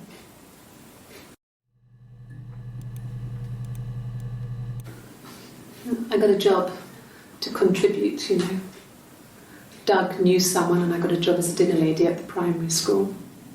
They said it didn't matter if I could cook or not, just don't poison the kids. So you see, it's always been complicated between me and Simon. It's never just been the two of us. There's always been pressure.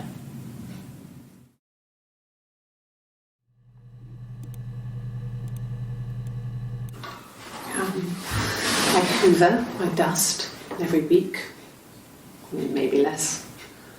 I once asked Eleanor how often I should dust and she said, if people ask, tell them you do it once a week, but every few weeks is okay. I think she was just trying to make me feel better. I mean, when I was there, she was hoovering every day. You know, ran an ordered house. You know how that generation is, putting on a brave front. She has secret stashes of cigarettes. Doug doesn't even know she smokes. When I was there, I saw her.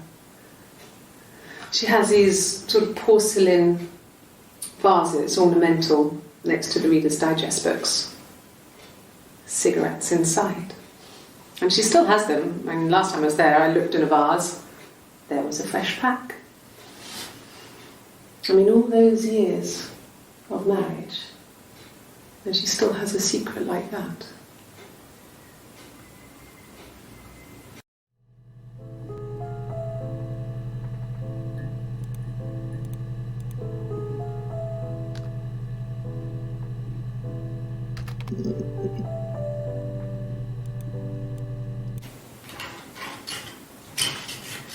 This is the third day running you've called me in. I speak to Doug and Eleanor every day. And they say you've been asking a lot of questions about me. Should I be worried? Am I a suspect?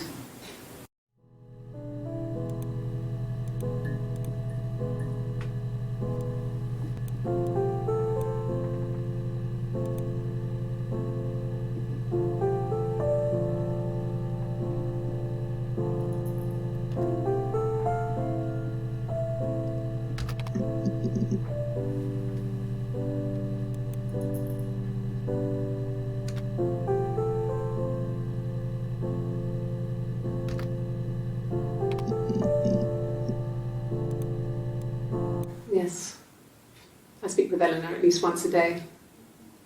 Not that there's anything much to say. It's more just...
Okay, you got me.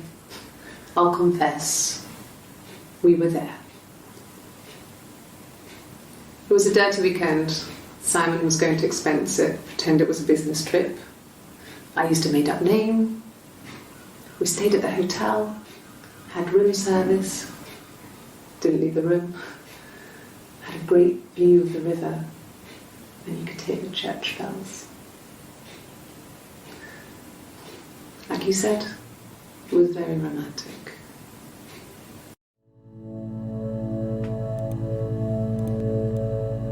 It was supposed to be a secret. Just because Simon is dead doesn't mean I have to give up all his secrets. It doesn't have anything to do with what happened to Simon. No one murdered my husband because he cheated his expenses for a romantic weekend in Oxford.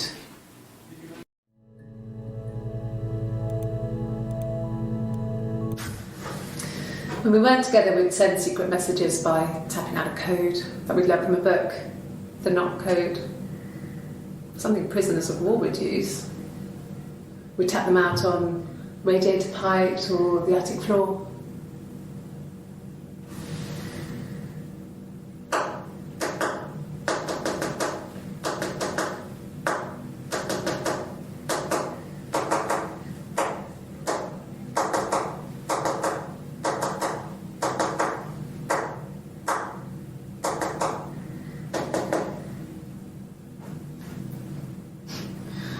Dad thought we had mice, but they couldn't find any. Bought a cat anyway.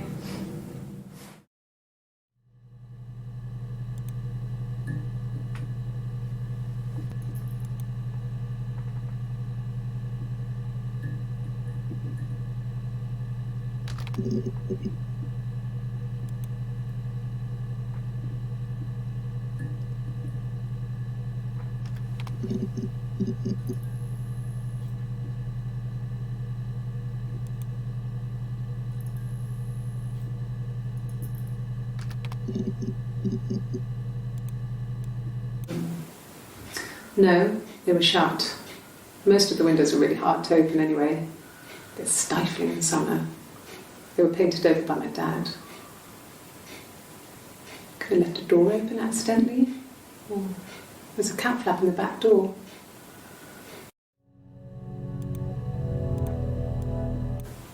No cat.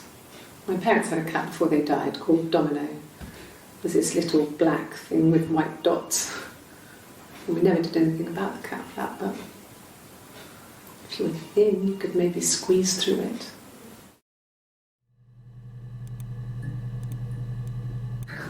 We loved our cat, Domino.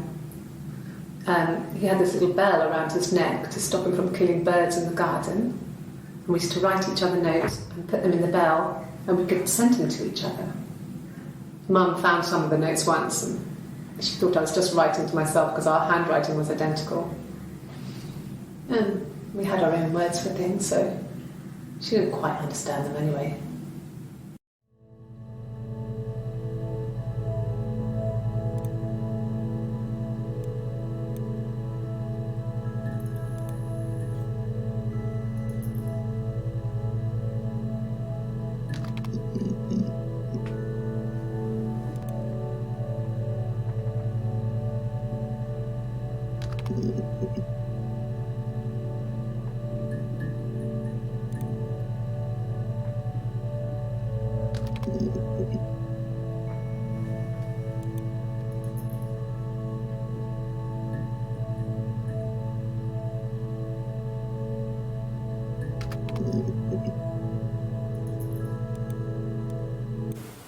Oh, my tattoo.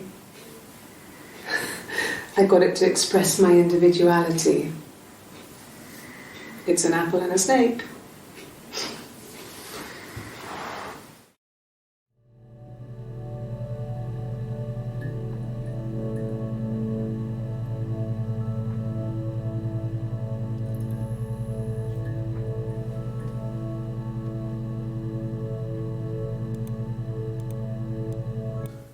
No, he doesn't have any tattoos. He has a scar down here near his stomach, past his hip. Cut himself with some glass. That was before, a long time ago. He looks just like the photo. He's not got his glasses on here though. He takes them off with the camera. But he needs them to see properly, you know. He has to read a newspaper or a menu in a restaurant. Not books so much, or watching TV. He likes TV.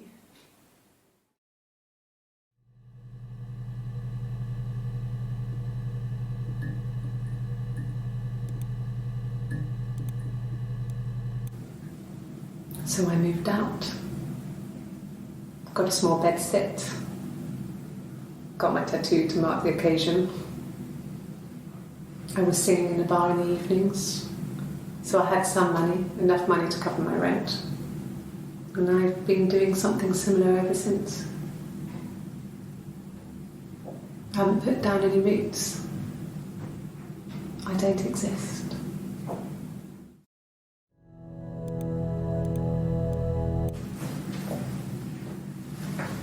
He saw me singing one of my shows. Pure chance. Not sure I remember what he was even doing there.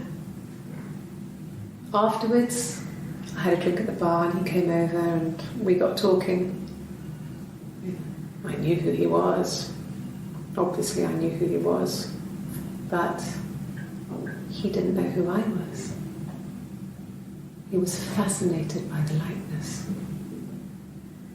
He guessed my name from my tattoo. Told me it was a palindrome, like that would impress me. I enjoyed talking to him. It was amazing to be able to sit and interact and talk to him after all this time. He didn't tell me he was married. I'm not sure what he was thinking. He later told me it was like he was dreaming. A waking dream.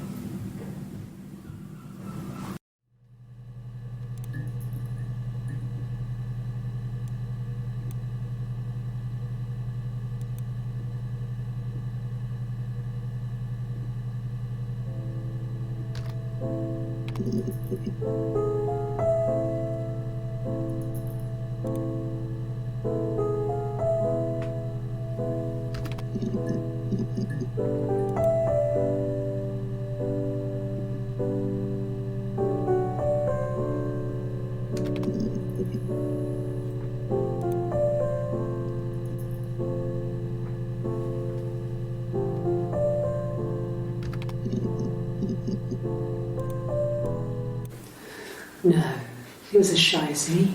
I asked a friend to ask him out for me. We had our first date at the Odeon in North End. We went to see Risky Business. I had on my one best dress. Simon paid. He bought me a whisper, and I was worried about getting chocolate on my teeth.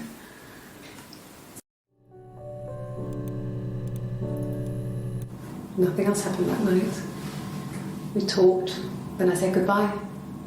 Then next week I was singing in the bar again, and there he was. And again the next week, he offered to buy me a meal. I told him I had already eaten, and so we got chips and ate them on the beach instead. When we said goodbye, he asked me to kiss him. Romantic.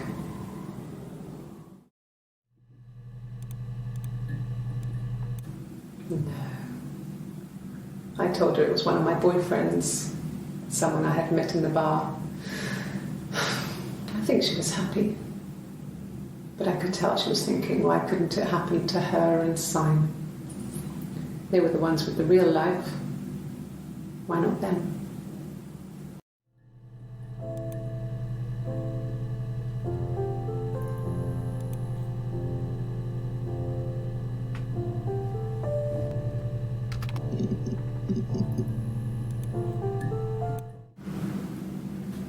Mother wanted me to grow my hair long, but I kept cutting it myself. I wanted to look like my reflection. She always had short hair when she was little. Mother would hide the scissors, but I would find a way. Cut it with a bread knife, something like that. My reflection would always leave her house and go on adventures, but I never could. Mother taught me at home, and I had books and TV. Oh, TV was magical, but it was only on when it wanted to be, so I spent a lot of time reading books.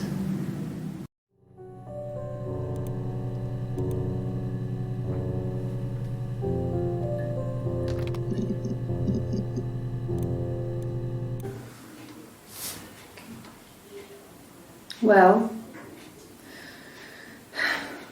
she has a knife. She's been cooking, I guess. She's been cooking him his favourite meal. She's his wife. And he's asleep and she doesn't want to wake him because he's ill. That's why she's sad. Because he's ill and he might die. It's kind of a sad story, so I'm not sure it ends.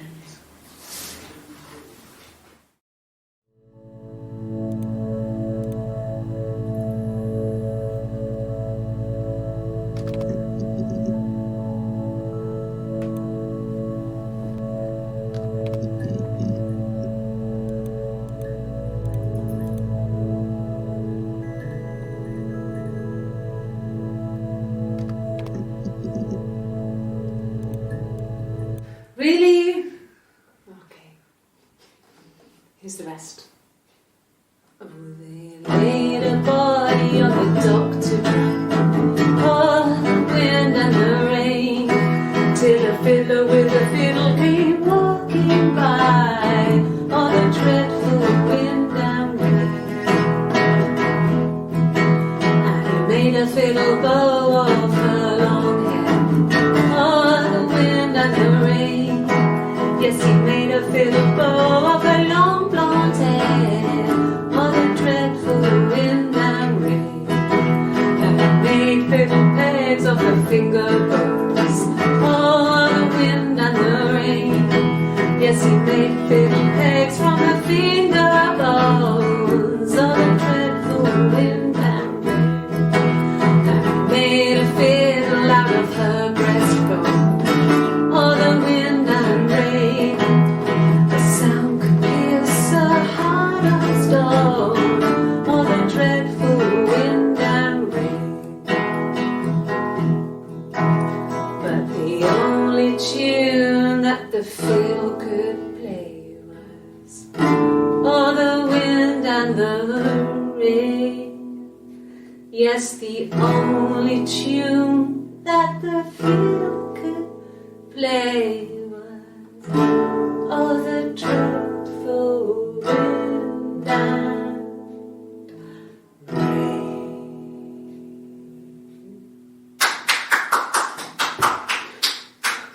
Anything you sing may be used as evidence against you.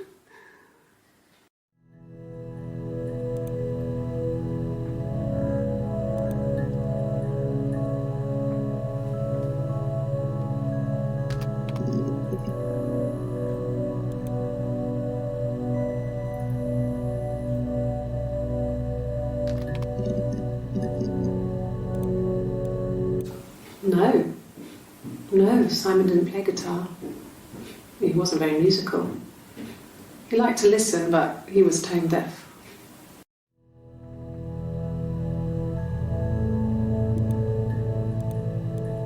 Yes. Yeah, it's my guitar.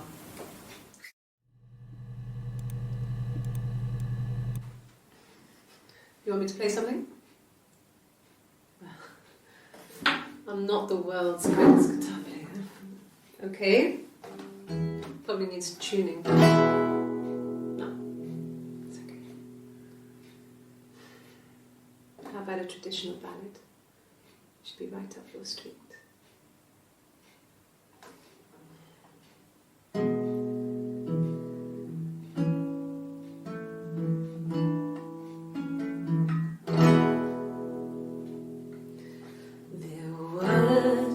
Sisters came walking by the sea. Oh, the wind and the rain. The eldest one pushed the other one in. Oh, the dreadful wind and rain. See, they both had a love for the captain's son. Oh, the wind and the rain, but he only cared for the youngest one. Oh, the dreadful wind and rain. Oh, the eldest envied her sister fair.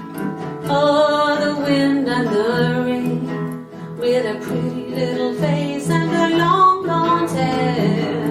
Oh, the dreadful wind and rain. She pushed her in and held her down. Oh, the wind and the rain watched her as she slowly drowned. Oh, the dreadful wind and rain. Oh, she floated up and she floated down. Oh, the wind and the rain floated till a ship came by. Oh, the dreadful wind.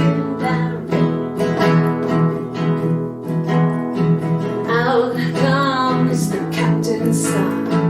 Oh, the wind and the rain. Father dear, here swims and swan. Oh, the dreadful wind and rain. And then it gets really weird, so I think that's a good place to stop.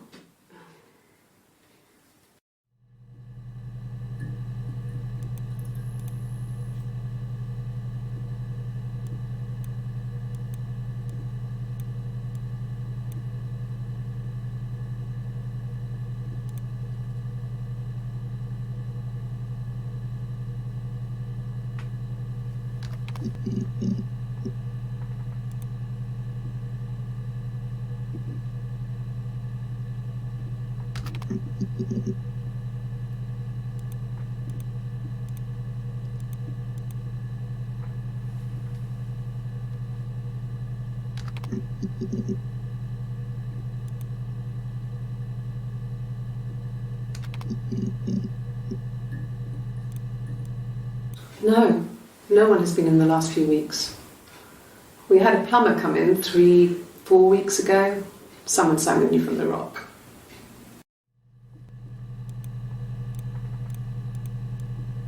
No, I've had enough coffee for today, thanks. Glass of water.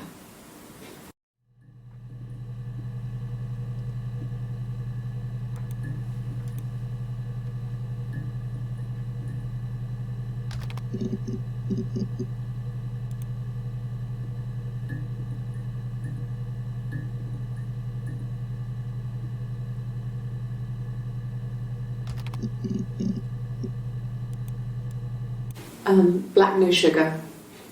Thanks.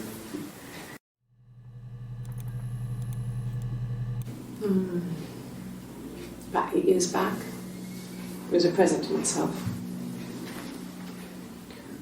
I shouldn't even be drinking coffee with the baby. It's been hard trying to give it up. I think they say you can have 1 cup.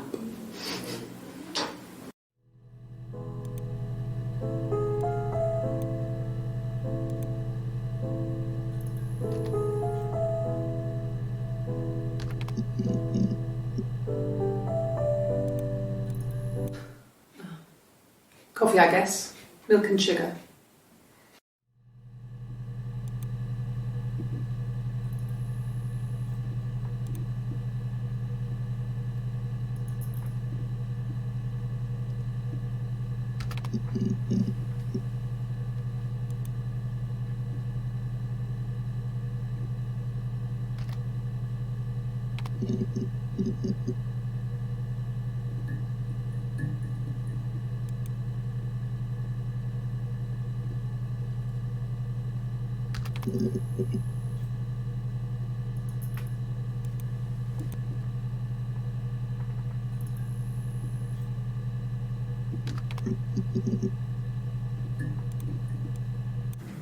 Yes. I thought about telling Hannah. I felt guilty after the kiss. But then it began to feel like this was the way it should be. Sharing, like we had before. He never mentioned her to me. There was the Simon with me and the Simon with her. It was almost like it was a different Simon. But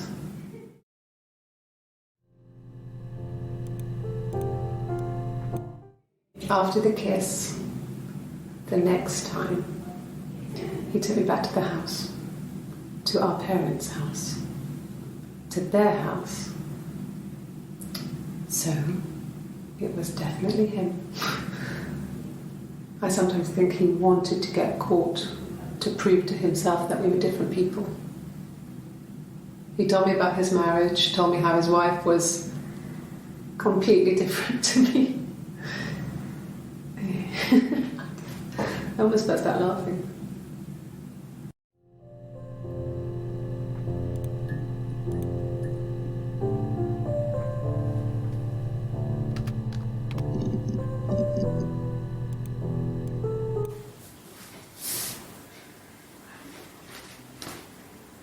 Okay, she's being chased. They're trying to catch her because she did something bad. I guess she broke the rules. Or maybe they think she did something bad. Maybe it wasn't her fault. She looks scared, not guilty. Maybe it was mistaken identity. Did they catch her there? I don't know.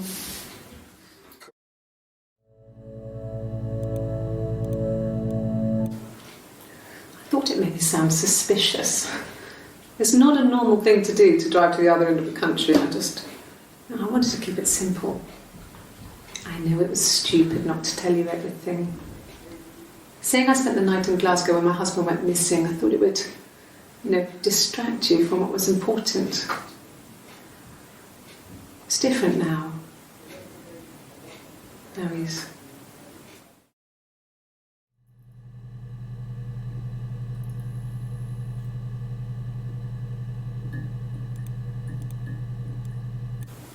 They said it was food poisoning. There was something in the food they ate. My dad liked to pick mushrooms, grow them too. They said it was the mushrooms. It was hard to believe. Death caps. They have a skirt around the cap. My dad taught me that. But, the police had no reason to think it was suspicious. They lived alone. And no one had any reason to hurt them.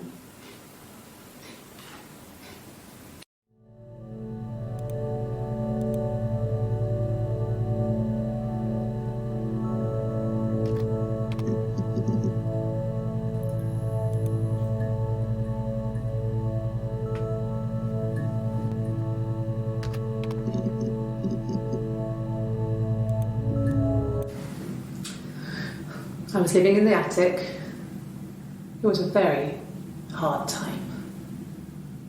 I was depressed, was still pretty sick of the STD. And I came down one morning and they were dead.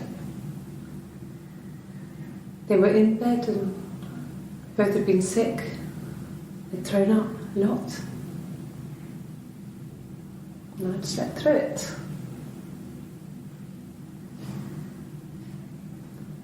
The police said it was the mushrooms they ate. Dad was a mushroom expert. He used to take us picking with him, and he taught us how to recognise them.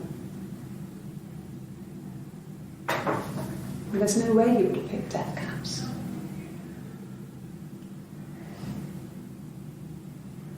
But the police believe that's what happened. They never even looked in the attic.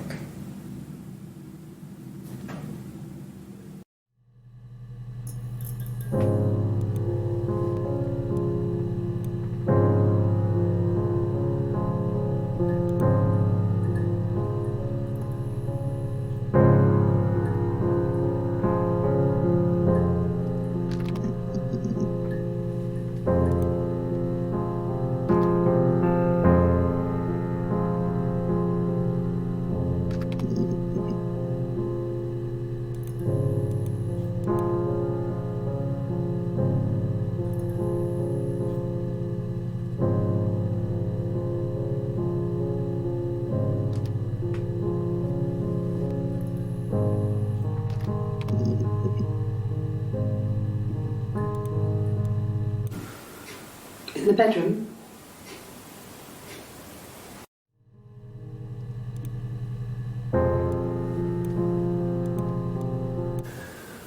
that can't be right.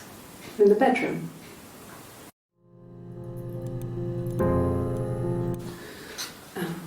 I sleep on the right side of the bed as you come in from the door. You can tell because I have 2 pillows and he just has 1.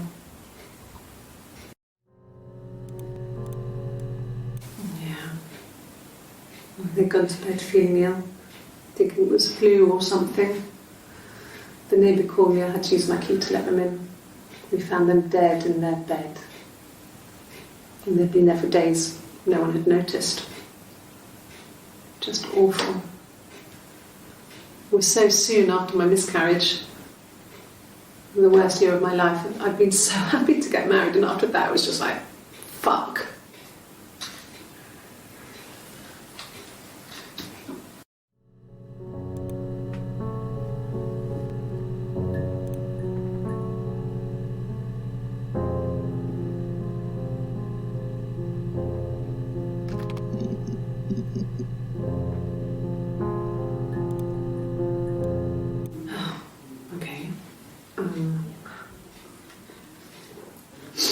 I parked up on the street. It was busy, so I parked down the end of the road.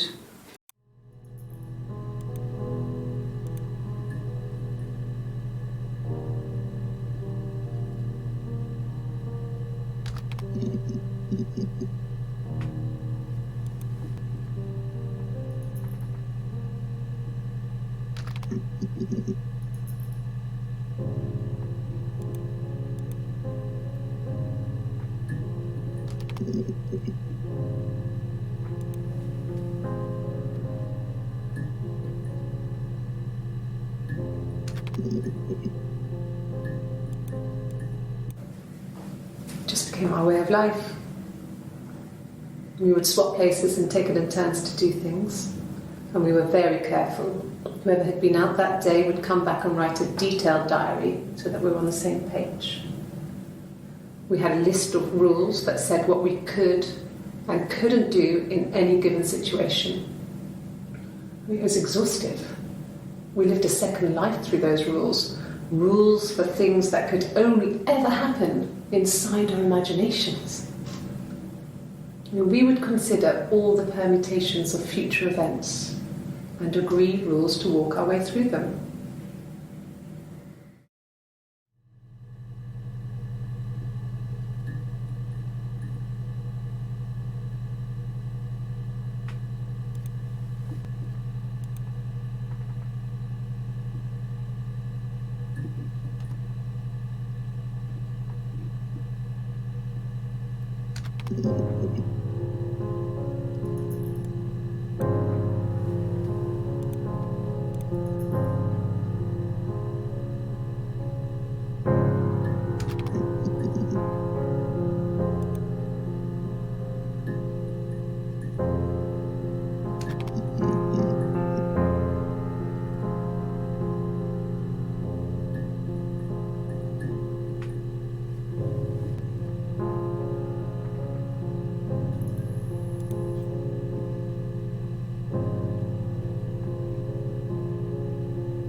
There was a conference, something to do with double glazing, in Oxford.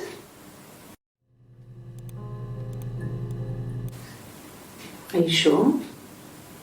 What would he be doing in Oxford if there was no conference? I remember calling him.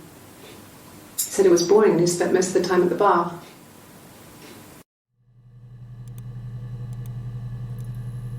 It was supposed to be a secret. Just because Simon is dead doesn't mean I have to give up all his secrets. It doesn't have anything to do with what happened to Simon. No one murdered my husband because he cheated his expenses for a romantic weekend in Oxford.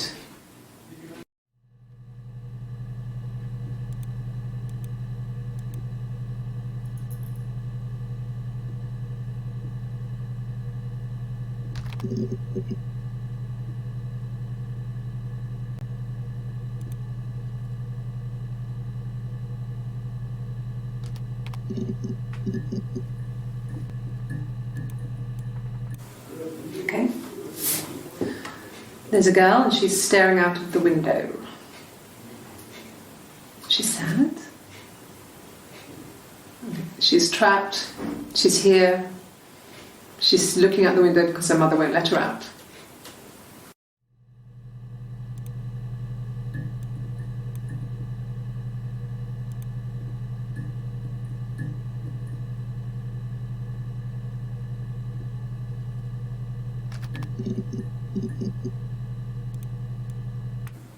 Okay. So you want to eliminate me as a suspect?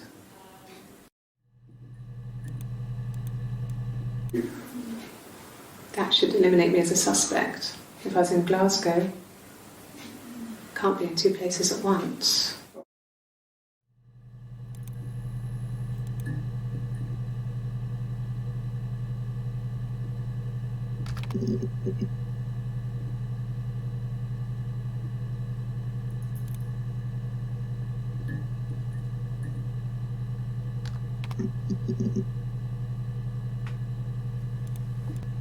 Yes, I always pull it shut and then lock the bigger lock with the key. No, I don't think it was. I turned the key but it was already unlocked.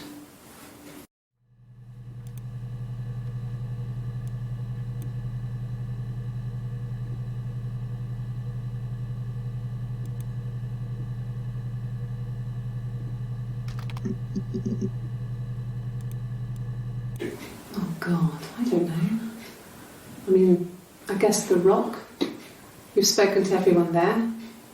Someone must have seen where he went. I don't know. So many things could have gone wrong.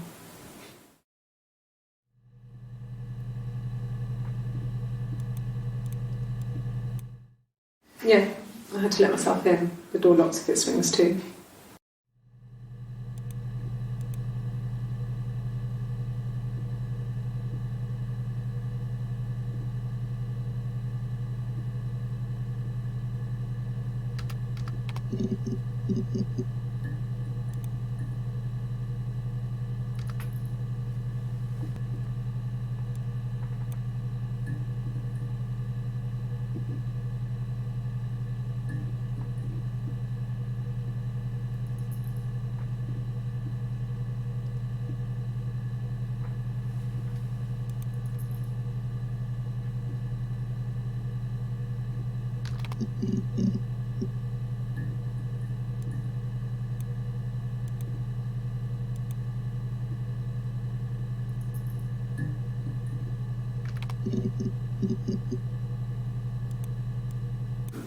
Yeah, when I was at school. I worked part-time in the front shop. It was sort of an extended family thing. My dad used to work there, my mum worked there before I was born. I took care of paperwork, filing, typing out invoices, that kind of thing. It was a good job for a girl back then. I didn't work a till or anything though. I was quite shy, so I wouldn't have liked to have worked a till.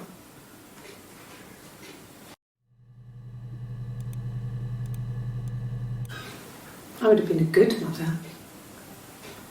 I was young, but I would have been a good mother. She was a girl, by the way, the baby. We were going to call her Sarah.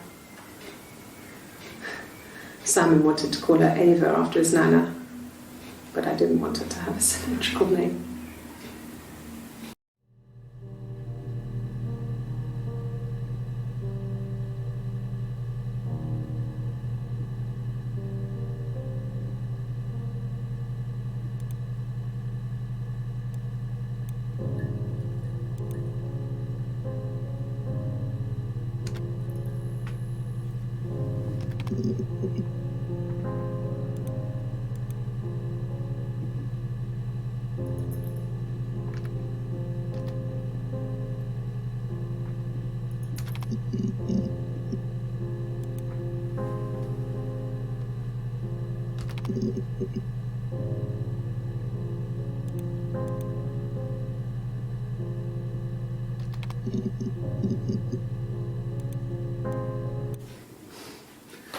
Must think it's very cool that their dad is a police detective.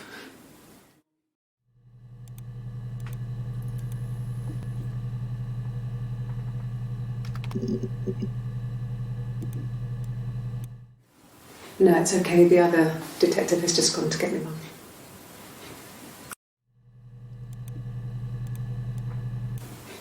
The bruise. I have a really fast metabolism, so stuff like that just comes and goes. I don't know if there's much more that I can tell you that I haven't already told the other policeman. I found the body.